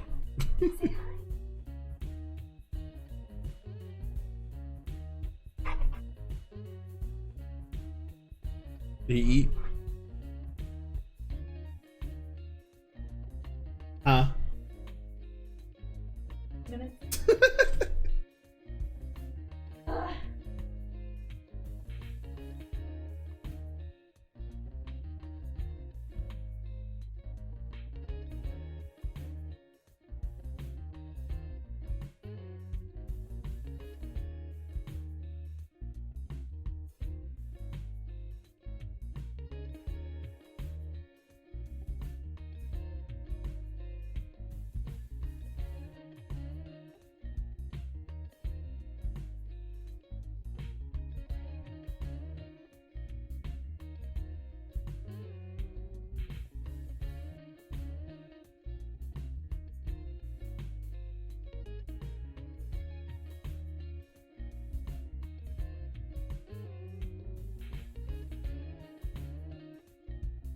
Hanging in there. That's all you can do, right? Caught up next. How's work been going?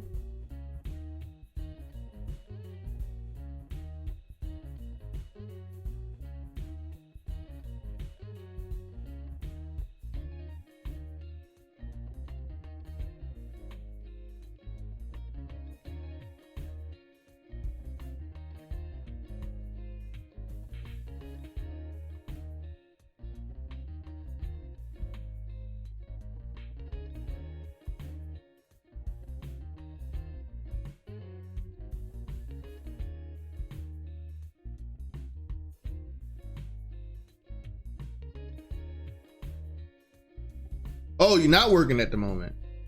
Why you not working?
I got into a minor accident last month. Amazon let me go. What? What do you mean you got in a minor accident? You don't gotta talk about it on the stream though, like if you don't mind. The hell? How you getting a minor accident? Like what does that even mean?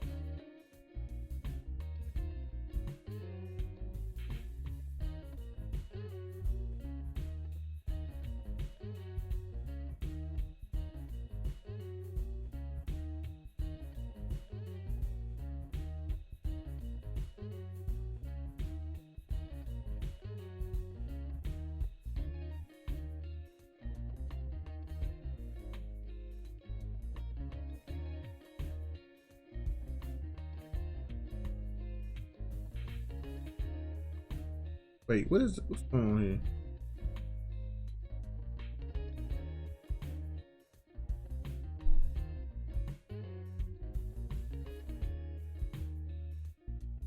Remember, chat, if you can't see something, try not looking at it in color.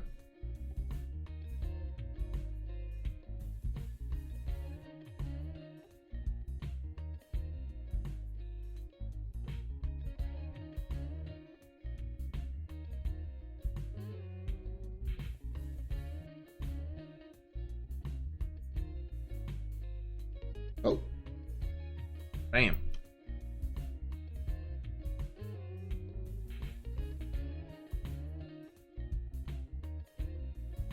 I'll brighten that area a little bit too.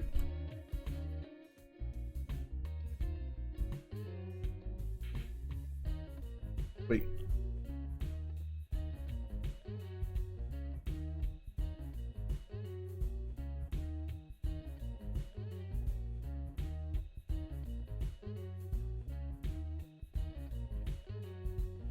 I'm gonna shoot off in a later. All right, Wavo. Hey, I'll let y'all know when the final tutorial videos are out and stuff. Drove through a long, tight driveway. And side swiped a tree trying to get out. Knocked off the right. There ain't no minor accident. Were you drinking on a job? What the fuck? Calvin. Bro, what the hell, bro?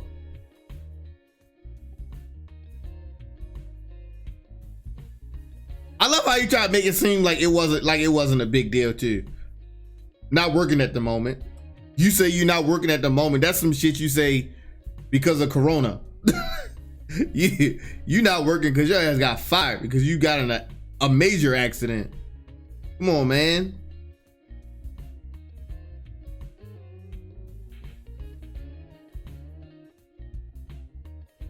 I'm gonna call you when I'm done streaming.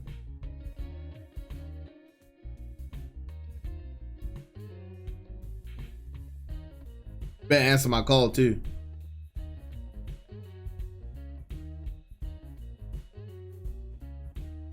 I'm surprised mommy ain't called me yet. She usually try to call and snitch on you.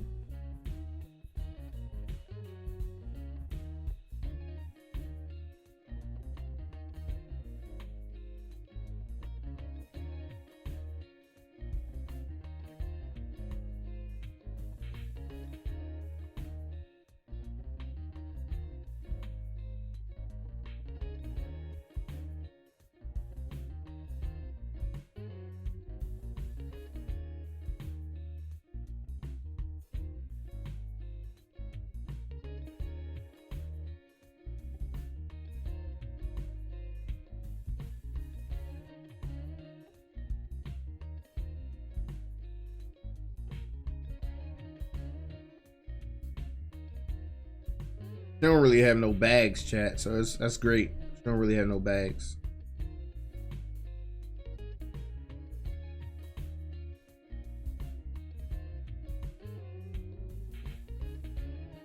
I will have to show y'all how to get rid of those bags.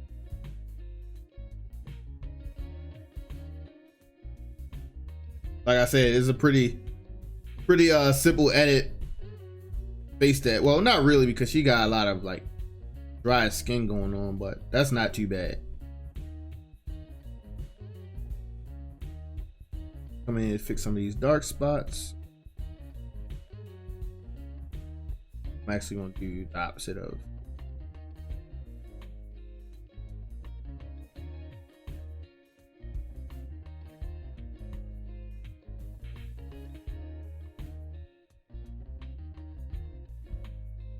The tree was in the middle of the tight ass driveway. I was in Mercedes.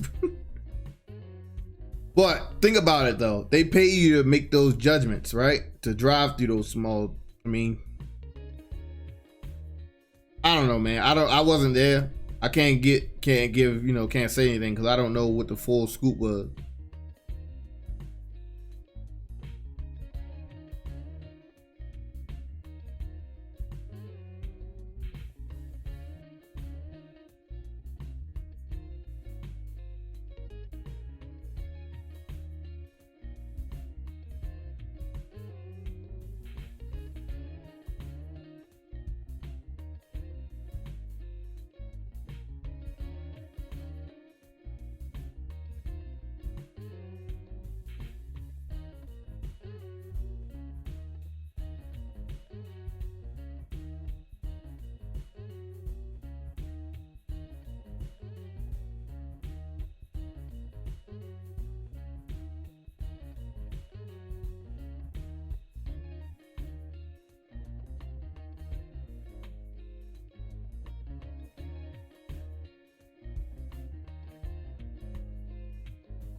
I've been in situations like that, made it out from scratch. My judgment was just off that time. Yeah, I guess they was on the you made a mistake, a one mistake kind of thing, right?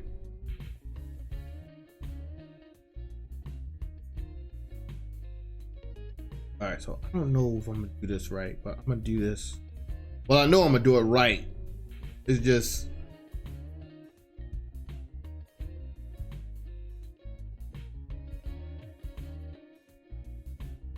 did it perfectly.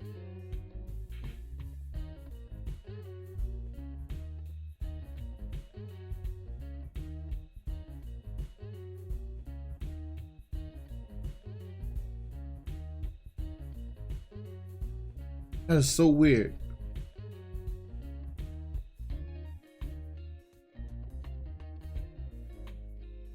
But how the, like when she put makeup on her face right there, she must have missed this part right here. So that's not, I thought that was like something light going on. That's not, that's just a slight mistake by her, which is fine. That usually happens.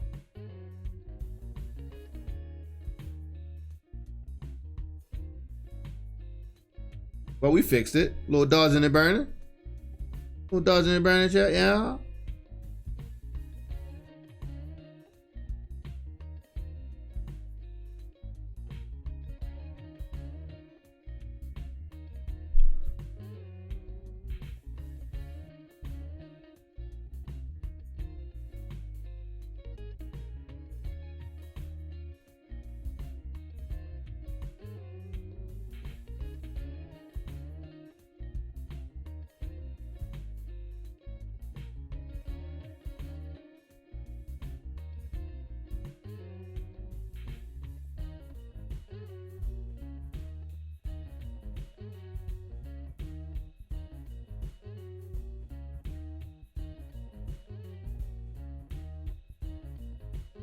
What mommy say, Cal?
Looking good, chat, look good.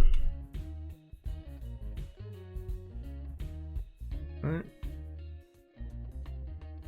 We're gonna come in here, we're gonna treat this this a little bit more in here.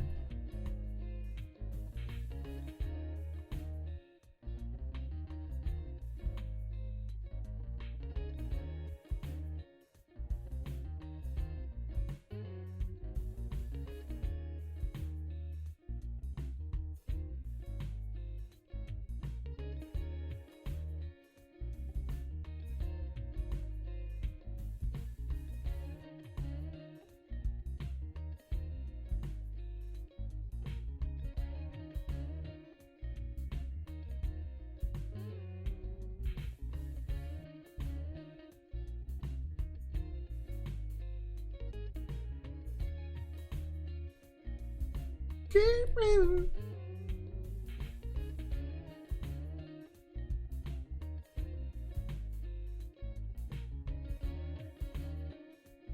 Tighten up some of these lines here.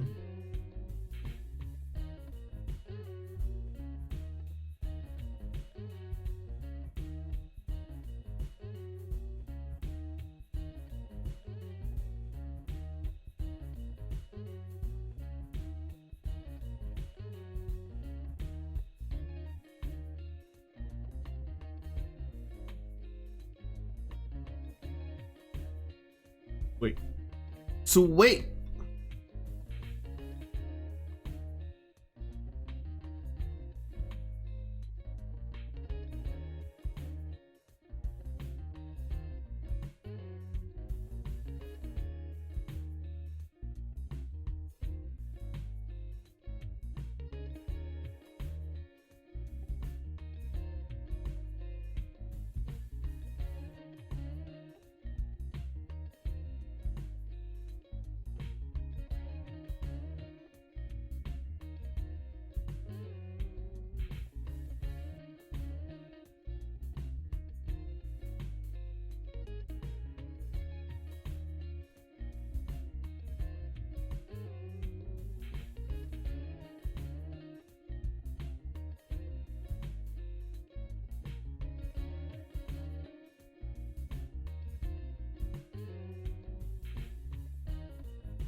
Take some time, chat. Take some time.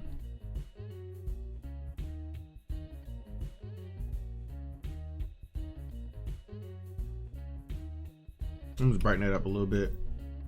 That's like the top of her lip right there. Can't get rid of that.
All I did was moving that transition, chat.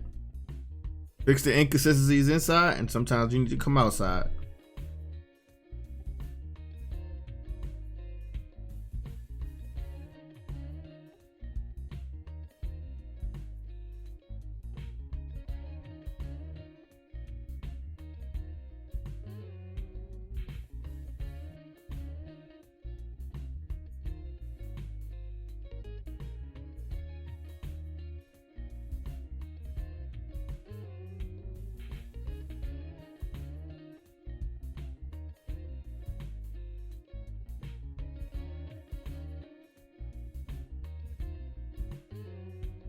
Like these little parts are being stubborn right here.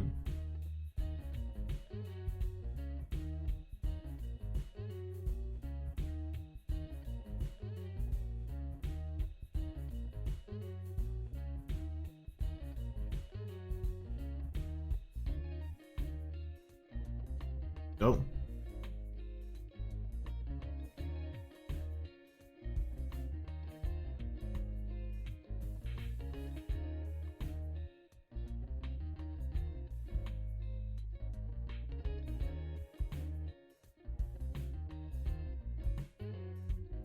Oh!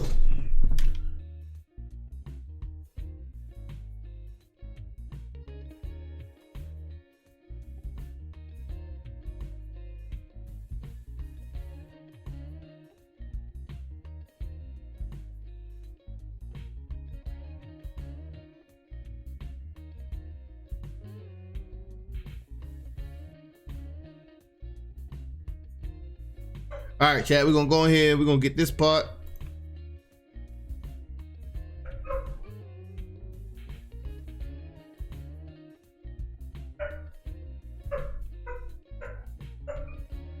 Moving this out some.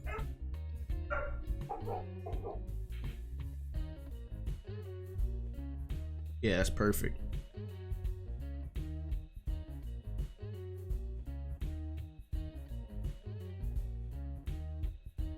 I still think that's a little bit harsh. Well, it's too clean. I need to figure that out. I still think this is too much.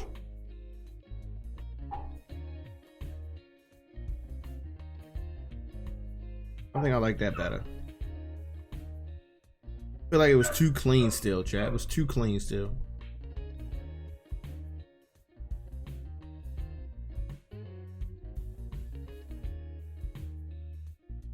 All right, so we done the full head. We done this right side of the face. We done under the chin. We done this area.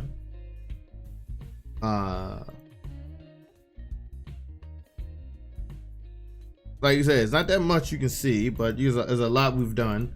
You turn a visual aid, you can see all the stuff that we fixed.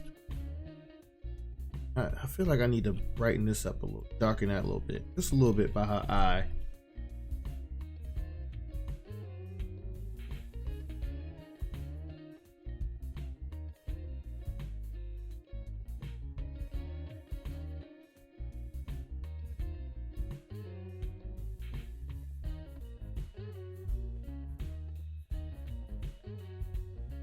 That's much better.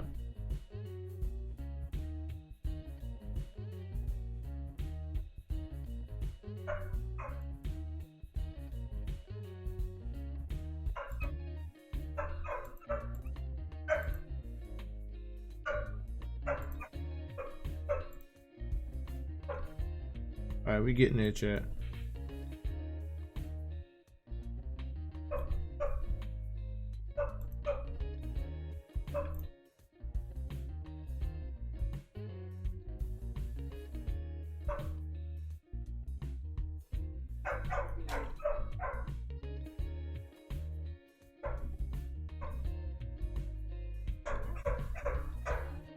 All right, let's hit the left side of the face. Turn on our visual aid. We're gonna hit this. First thing we're gonna do is laugh line.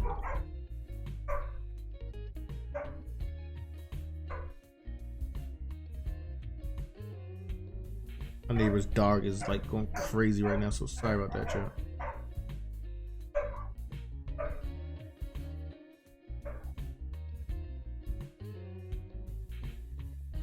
Top of her lip.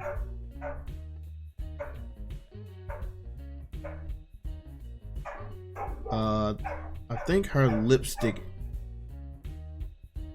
Chat, is that me or her lipstick is over her lip line? Is that right, chat? We'll fix that, because I think her lip line is right here.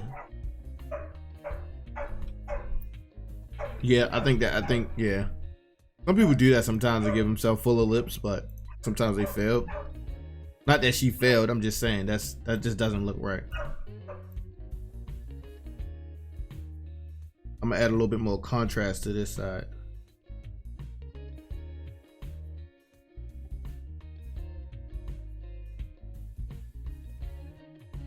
I'm gonna add a little bit more contrast to this side because I can see more, because it's blurred out due to the shadow depth of field.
For you.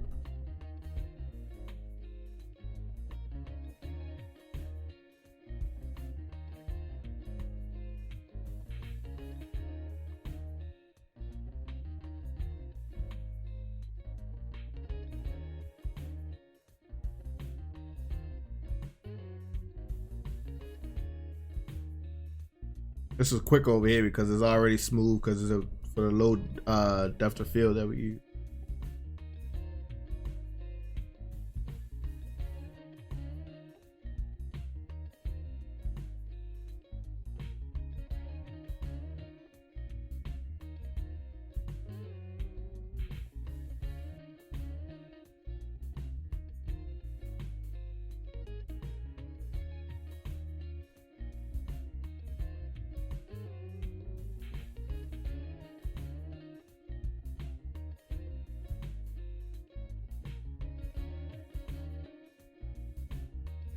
Looking good, chat. Looking good.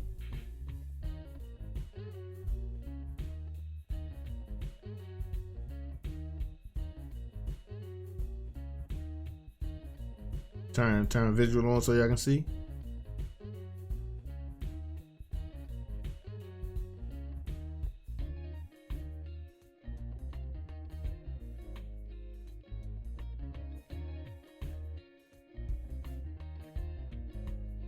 Before, after, before, after.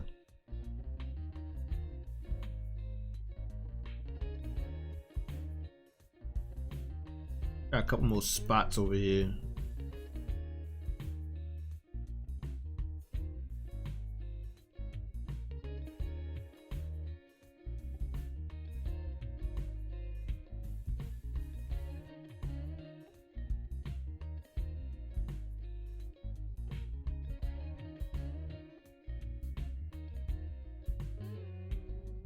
Also, let me see. I see her highlight right there.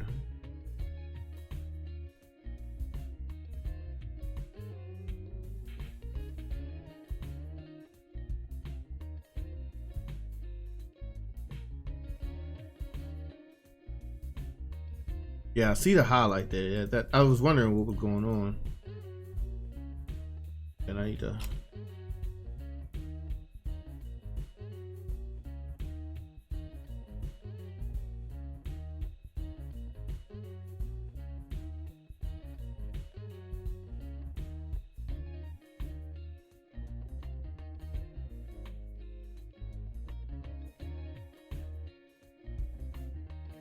Wait. He has a little bit of freckles over there, so I'm not gonna mess with those. That's just the face, chat. That we done with dodging and burning. Like I said, you don't want to do too much where it's just not right. So I feel like that's a good place to stop for us to move on to the frequency separation, so we can fix the little parts that we might have missed. So that is dodging and burning for you, chat. Let me get this chin a little bit more right here.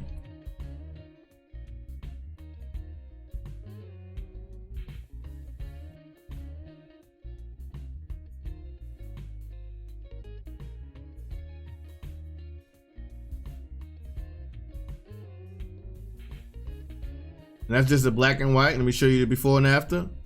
That's the before, that's the after. Before, after. And I'm gonna show it to you again with a little bit more contrast.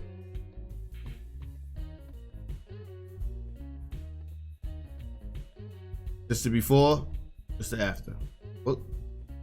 Before, after. Before, after.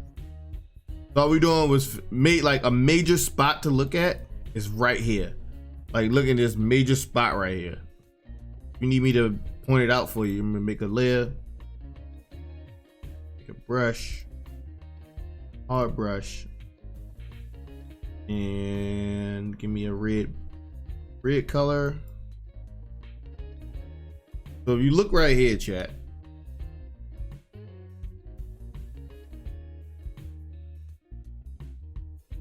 if you look right there, you can see the different transitions in coloring. Now, if you see, that is the before, this is the after. You see how it all blends in now? Before, after, before, after, before, after.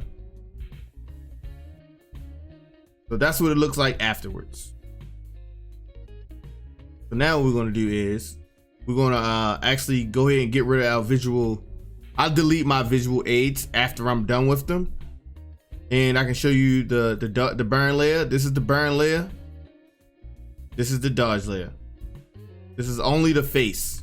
And actually I haven't done the body yet, so I can't delete.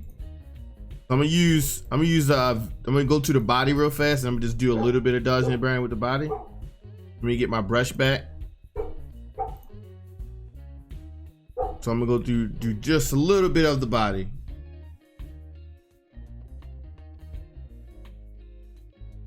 The body is just important. The body is just as important as skin.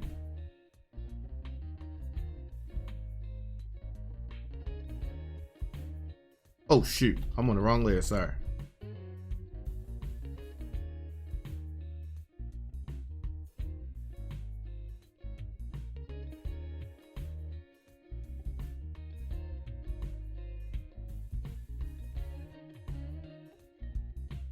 Doing something.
Wanna try?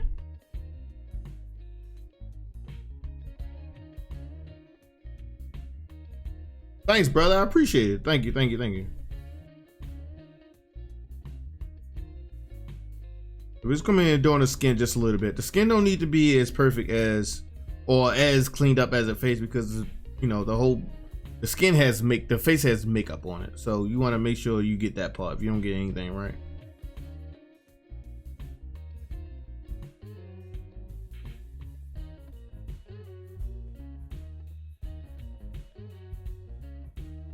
And your skin is usually blurred out anyway.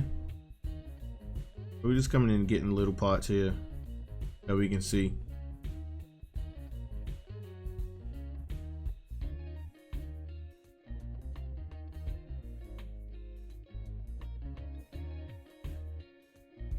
And I tend to work with a bigger brush when I'm doing the body.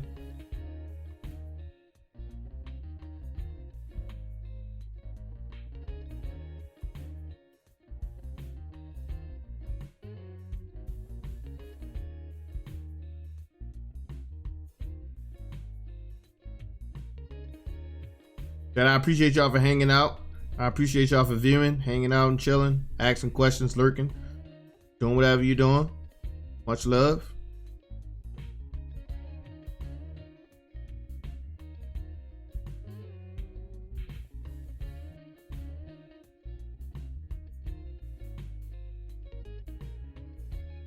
Come up in here.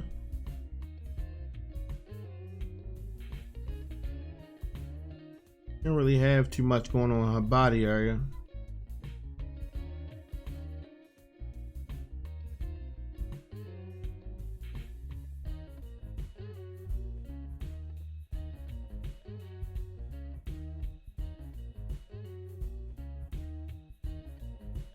And this arm is like all the way in the background, so what I'm about to do is literally unnecessary.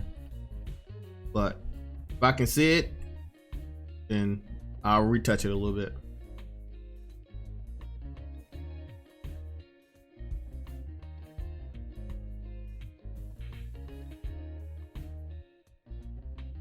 Wait. All right. So that's a little dodging and burning tutorial for you guys. Let me turn the visual way back on so you can see again with the black and white version. I'm gonna turn the curves layer off, and I'm gonna turn that off. Put a regular contrast on it like that.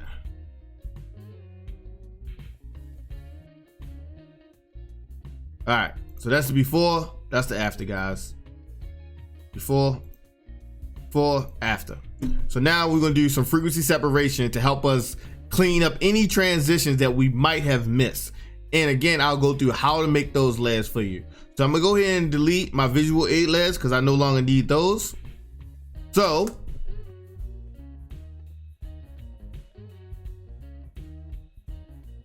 frequency separation is the separation between texture and color. What are you trying to do with those? You are trying to protect your colors. You're trying to protect your textures as much as you can. I know you're saying, hey, you did dodging and burning to protect your textures. Why do you need to do frequency separation as well? I do frequency separation only to possibly catch anything that I have missed. And I do it really light. And when I mean really light, I'm going to show you. So to do frequency separation, first thing I'm going to do is I'm going to merge visible. So I'm going to make everything that I did is now on this top very layer. I'm also going to get rid of this layer on the left, this window on the left, because I no longer need it. I need it when I'm dodging and burning so that I don't have to keep zooming in and out. So I'm going to look. So I put everything that I've just done on this top layer. So you see before and then the after. If I zoom in, you do before, after, before, after. And actually, I'm going to delete that. And I see a little boo-boo that I missed.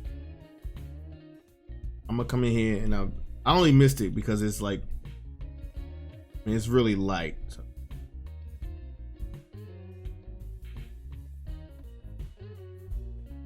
Oh, wrong layer.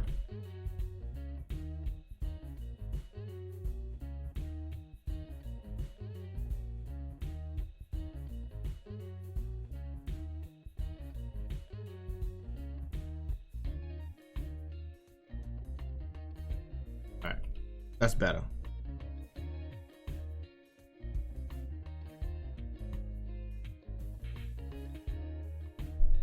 All right, so we are going to merge visible layers. We're going to hold Alt and we're going to merge visible. That way we can keep all our layers underneath and still make a layer on top. So we have a before and after layer. All right, so now next thing we're just going to do, we're just going to duplicate this layer twice. So I'm going to drag it down to the plus sign. What I'm going to do, I'm going to name this color, as in this or low frequency, the way you want to put it. And I'm going to name this texture. Now what I'm going to do is also in between these two layers, I'm going to put a blank layer, and this is going to be tones. And tones is like sometimes when you do frequency separation or dodge and burn, it start to like desaturate the skin. And this layer is how we're going to bring back the color of the skin. And I'm going to show you what that texture do, that layer do afterwards. And why we put it between the color and the texture. So we duplicated the layers twice and we put a blank layer between them. So we name one layer color, we name one texture. First thing we're going to do is going to turn off the texture layer. Next thing we're going to do, we're going to go to, I like to use dust and scratches. I prefer using dust and scratches. That is what I prefer to use. A lot of people use Gaussian blur. I like to use dust and scratches. So first, since I'm working with a 16-bit image, I'm gonna go to filter, noise, dust and scratches. So what you want to do here, you want to go all the way down. There you go.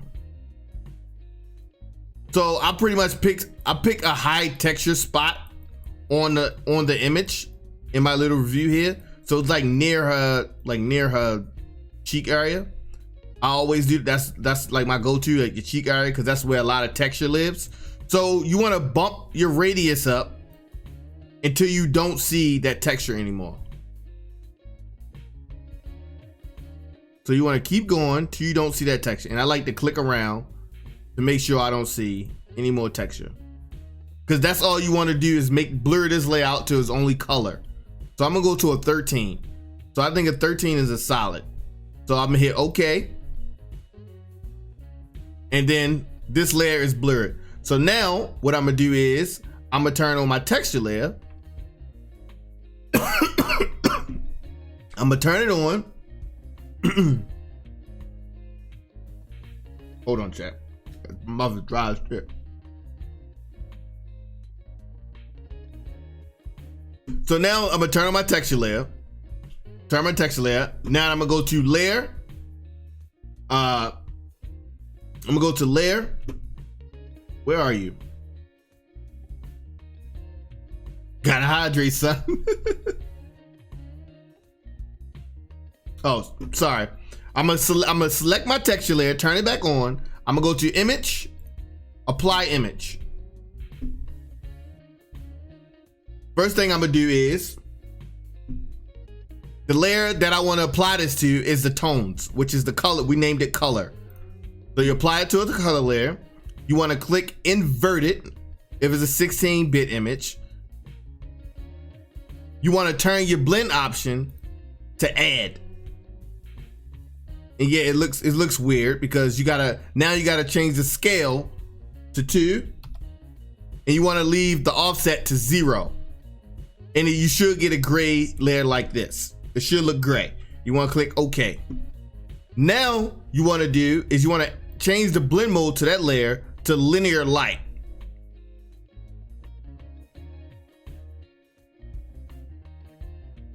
Well, I don't know who that is right now. I can't look at that right now. I thank you for the follow. I appreciate it. Thank you so much. Thank you so much.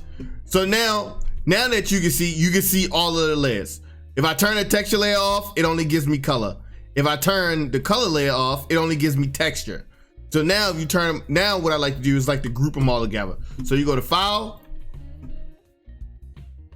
Layer, sorry. You go to layer and then group layers. And I like to just name it frequency separation, FS. So now in here is where I'll come to my color layer. I like to use the mixer brush sometimes because I like to mix the colors that way, and you can tell that if if it's working because you don't mess up the texture. So I like to use a 2% wet, 75% low, 95% mix, and 100% flow. And I use a nice soft brush. I use a nice soft brush for my mixer brush, and I come down to the color layer, and all I do is I just smooth out. I just come in here and I just smooth it out.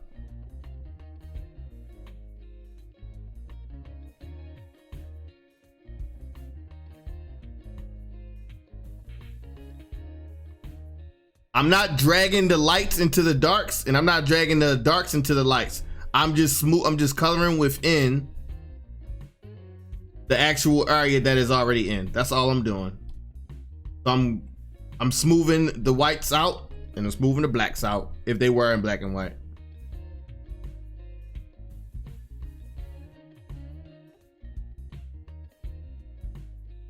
Check my highlights. And you can see we're not doing anything because that means we did a great job. We did a great job dodging and burning. If you don't see a big change in anything, that means you did a really good job with your dodging and burning.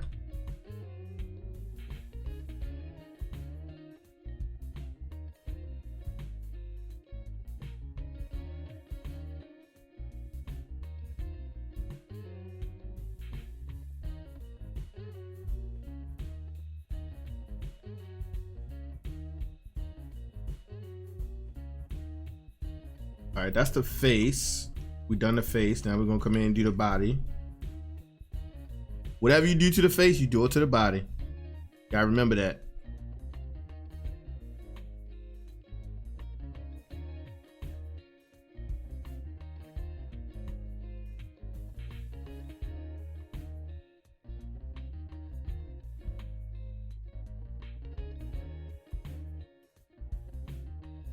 I also use frequency separation to smooth out any wrinkles in the clothes at this point. If I got any wrinkles in the clothes, I'll come in, I'll do a separate frequency separation action for the clothes.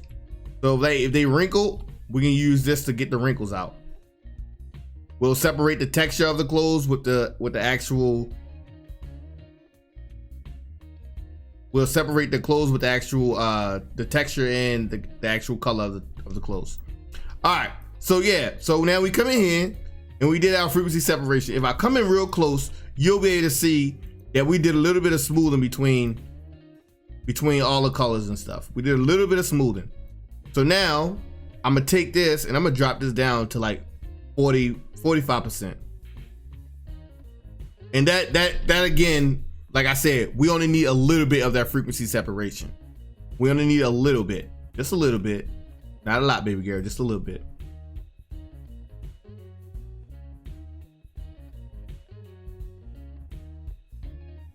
What I also like to do now is come in here and fix any, like this area right here. That's this shadow that we fixed.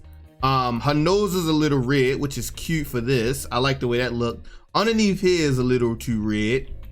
So we're gonna come in here and we're gonna fix this tonal.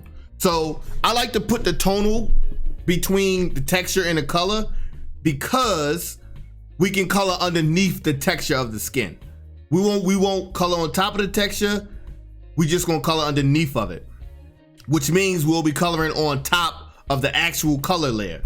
So what I like to do here is take 1%, 2% flow brush, real soft brush, and I like to select a skin color that's close to where I want it to actually be. So here is like a little light pink here.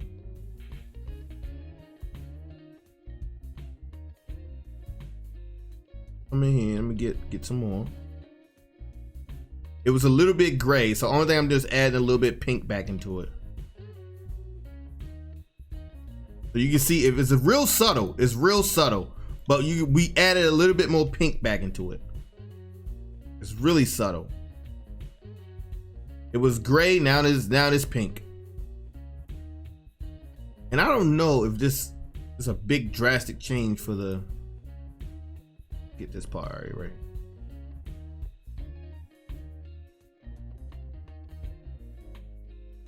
Then we got the nose, all right, which is a little pink. I'm gonna make a new layer. That's what you can do between these two. And I'm just gonna see how it looks. I'm gonna grab like a lighter area. I'm just gonna color with this red on the side.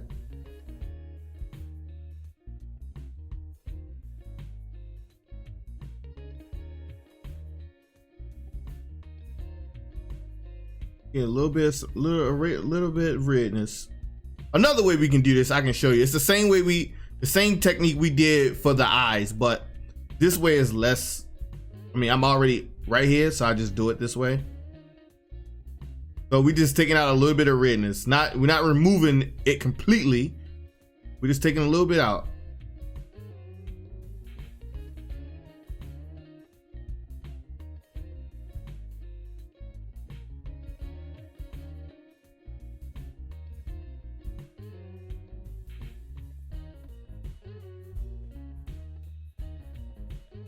And I'm gonna bring this down some.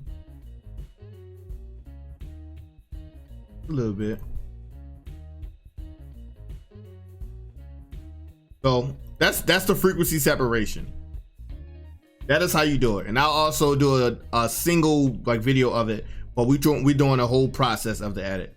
So what I also like to do, because it is still a little bit more red, I'm gonna take another hue and saturation layer, get my color picker layer, and let me see if I can pick. Let me see if did it grab it. Yep, it grabbed it. But I also want to not make it. There you go.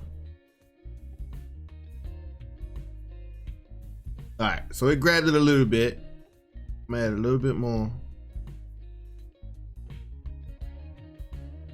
All right, so then we're gonna do an invert to get some of that redness out there. It's too red, which I don't mind, but for the sake of the tutorial, I'm gonna take out some of it.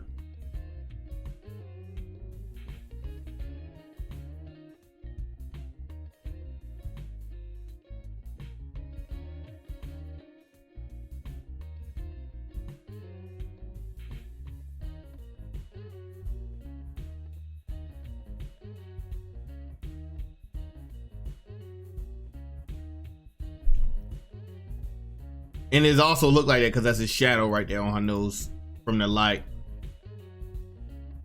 Let me do this.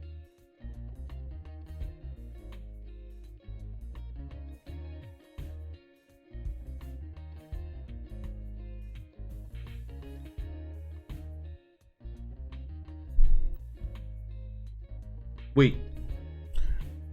Chat. That is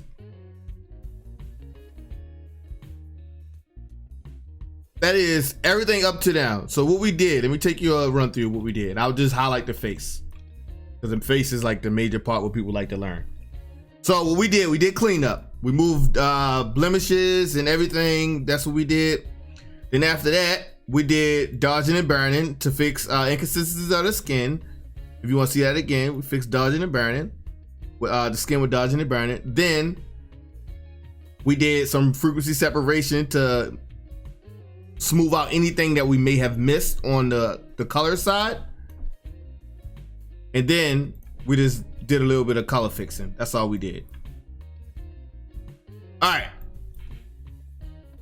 Let me get a little bit more water.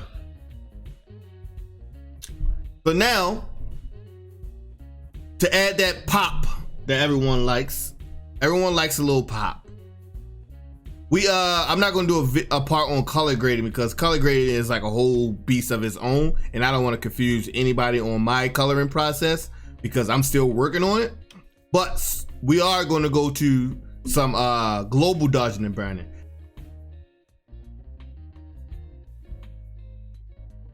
Now, global dodging and burning is micro dodging burning on a bigger scale. So all you doing is adding light where light is already at to make it stand out, and we adding shadow where shadow is already at. And to get an idea of how makeup and everything is supposed to be sculpted, I'm gonna show y'all a diagram that helped me be a better dodger in like global dodging and burning. Let me show you. This diagram right here, which also will be in the resource tab, is how I learned global dodging and burning. Global dodging and burning, again, it is a enunciation or pronunciation or however you want to say it, is how you bring out that contrast in a person's like sculpting the face. So where you see white is where you dodge at, and where you see the black or the brown, that's where you burn at. That's where you burn.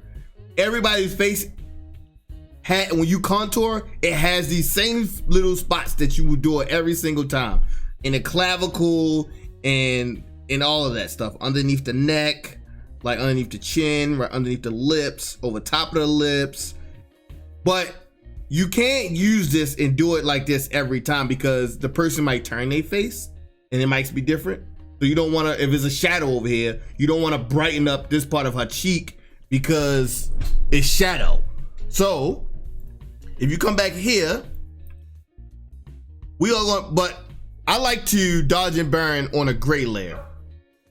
So how to do that, I showed you how to do it earlier. You go to layer, new layer.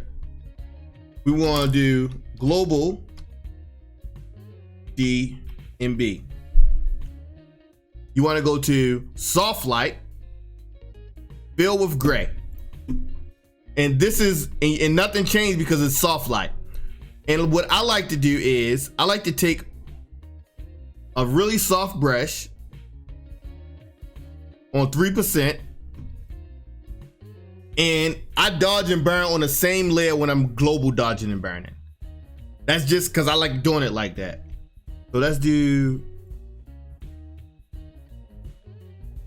So what I like to do is first I'll back out, and I'm actually going to do the same little technique that we did earlier. I'm gonna make two windows, and I'm gonna do two up vertical, arrange 2 up vertical, and then I'm gonna dodge and burn on this one, and I'm gonna keep this one wide. So I'm gonna come in and I'm gonna do the face first. So if you go back to our diagram, you see her forehead, and then around the edges of her eyes and top of her, under her hairline, up in here, all of that stuff should be dodged. So I'm gonna come in here, and what I like to do, I like to start big. So I'll come in, I'll come small. So you can see we just added like a little build up highlight on her forehead. So I like to come in underneath the eyes, underneath the eye area right here, on the cheekbone. You got a little highlight on the top. Like you got a little, like if you look at a person's face, I did something silly. Hold on, chat. And if you look at a person's face, you just adding light where light is already at. That's all you doing. So if it's light there, you pretty much go and dodge it. On tip of her nose there, right here, underneath her lip, this area. Oh. This area, her chin, like I said. You got on even the lips, even on the lips.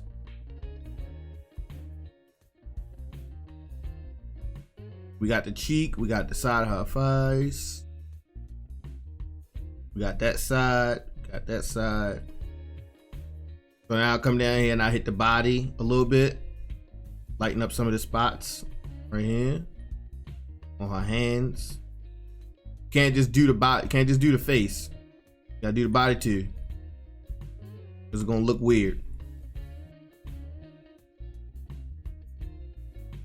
Come in here and I hit the hair a little bit. The hair is like already got highlight spots in it, so you just find the highlight spots and you just go over them. I might bring this down to like a 1% or 2. You just pop that hair out just like that. And I keep changing the different size of my brush according to where I'm working at. So just bring that in there.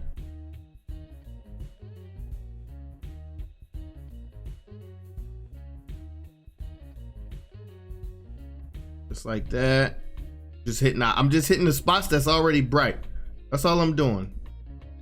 That is all I'm doing, chat. Sometimes I might even do this with a contrast layer.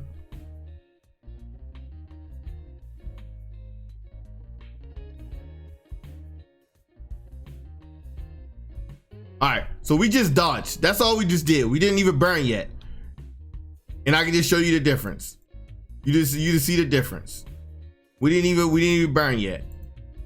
So, but you can see all the little highlights and stuff popping out as we do dodge, as before and after. You come in here, do that. Now I'm gonna come in here with the burn.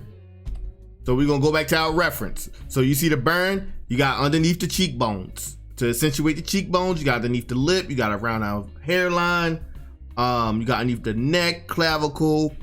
Like they are all the spots that normally, like underneath the eye, right where we highlighted at.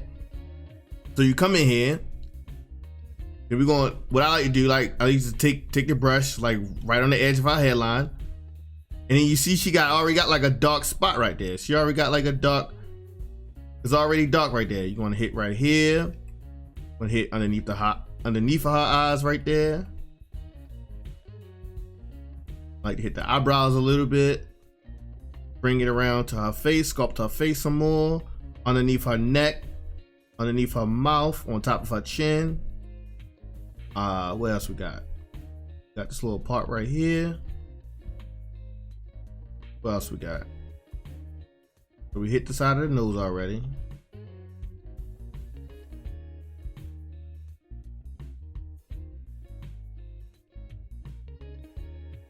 And we're gonna come in, you wanna hit the body. Hit that clavicle right there. Hit underneath it too. Hit the back side of our hand because that's it's just going away from the light.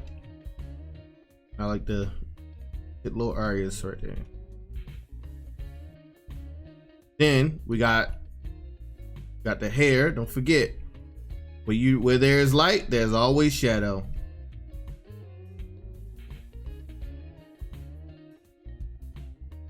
And the best thing is when you doing dodging and burning, you get to see it when you add the other aspect of it. So if you only just dodged, it'd be hard to see the contrast because you didn't add any, because you didn't burn yet.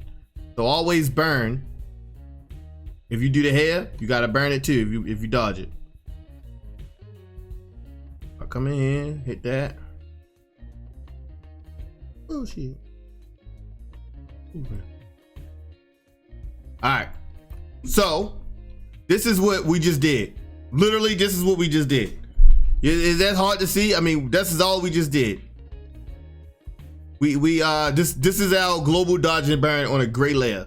This is what it looked like. If I zoom into the face, you can see how the face looked. But this is how it looked before, after, before, after, before, after. So, also, don't forget about the eyes.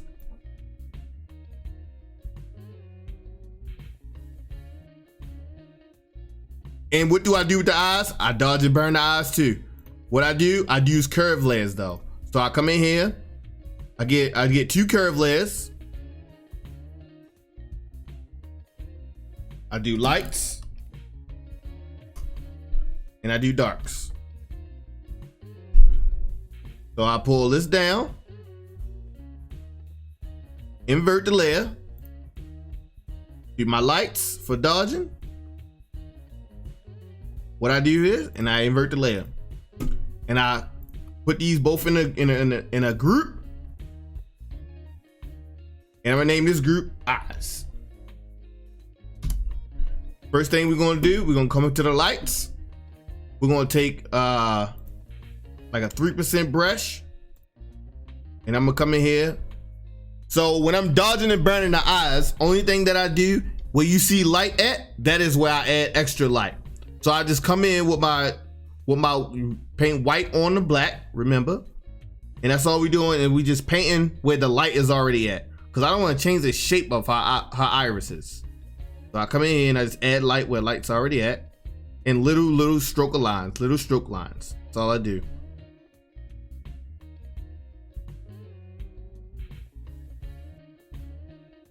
So you see before and after. That's just all we did. And then I do the same thing with the darks. I come around and I outline, because you know you got the black surrounding of your iris. And then I come here in the middle. And then I just hit the eyes again.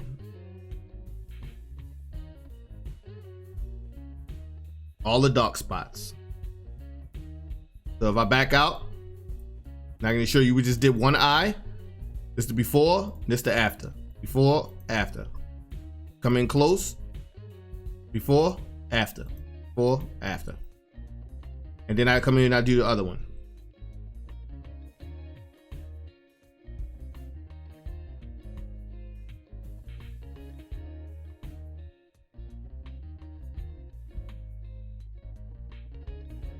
Yeah.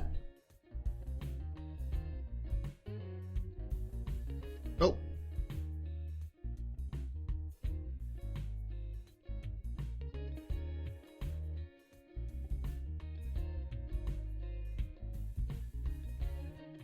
There you go. There go the eyes. So you got before, after, before, after. Bam. All right. So what we done so far?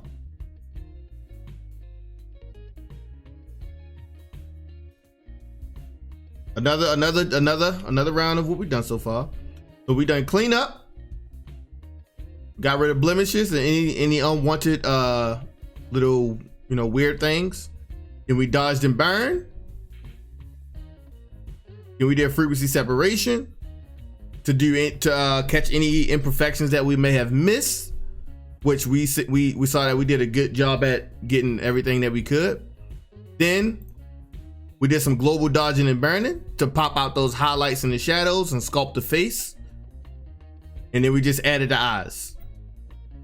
From this point, you should be able to color grade this to your heart's content without destroying the image. That is mainly what I want to teach y'all for today, was my process from opening the image, fixing exposure, to getting to this point, which is not opening up. Okay. So I wanted y'all to, learn how to open it up and then get to this point. That was my main objective for the day. If you have any more mixed questions, if you missed something, if I didn't explain something clearly, please come to the Twitch channel and let me know in the comment section or in the chat box or whatever, and then I'll make sure I'll revisit anything that you may have missed. But from here, I will flatten this. I'm going to Control E. I'm gonna flatten that so I have a before and after layer. Then I'm just gonna save. I'm just gonna save it. Then we're gonna exit out of this. We're gonna go back to Lightroom. And then I'm gonna show y'all a before and after side by side. So on the right is straight out, Shift tab. So on the right is straight out of camera, and on the left is all the work that we did today.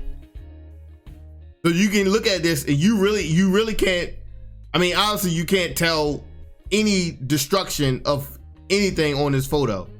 Like it almost looked like we didn't do that much, but just do some contrast work. And that is what you want in your portraits. You don't want people to look at it and be like, ooh, that skin is really smooth. Like he really did way too much editing. You don't want that.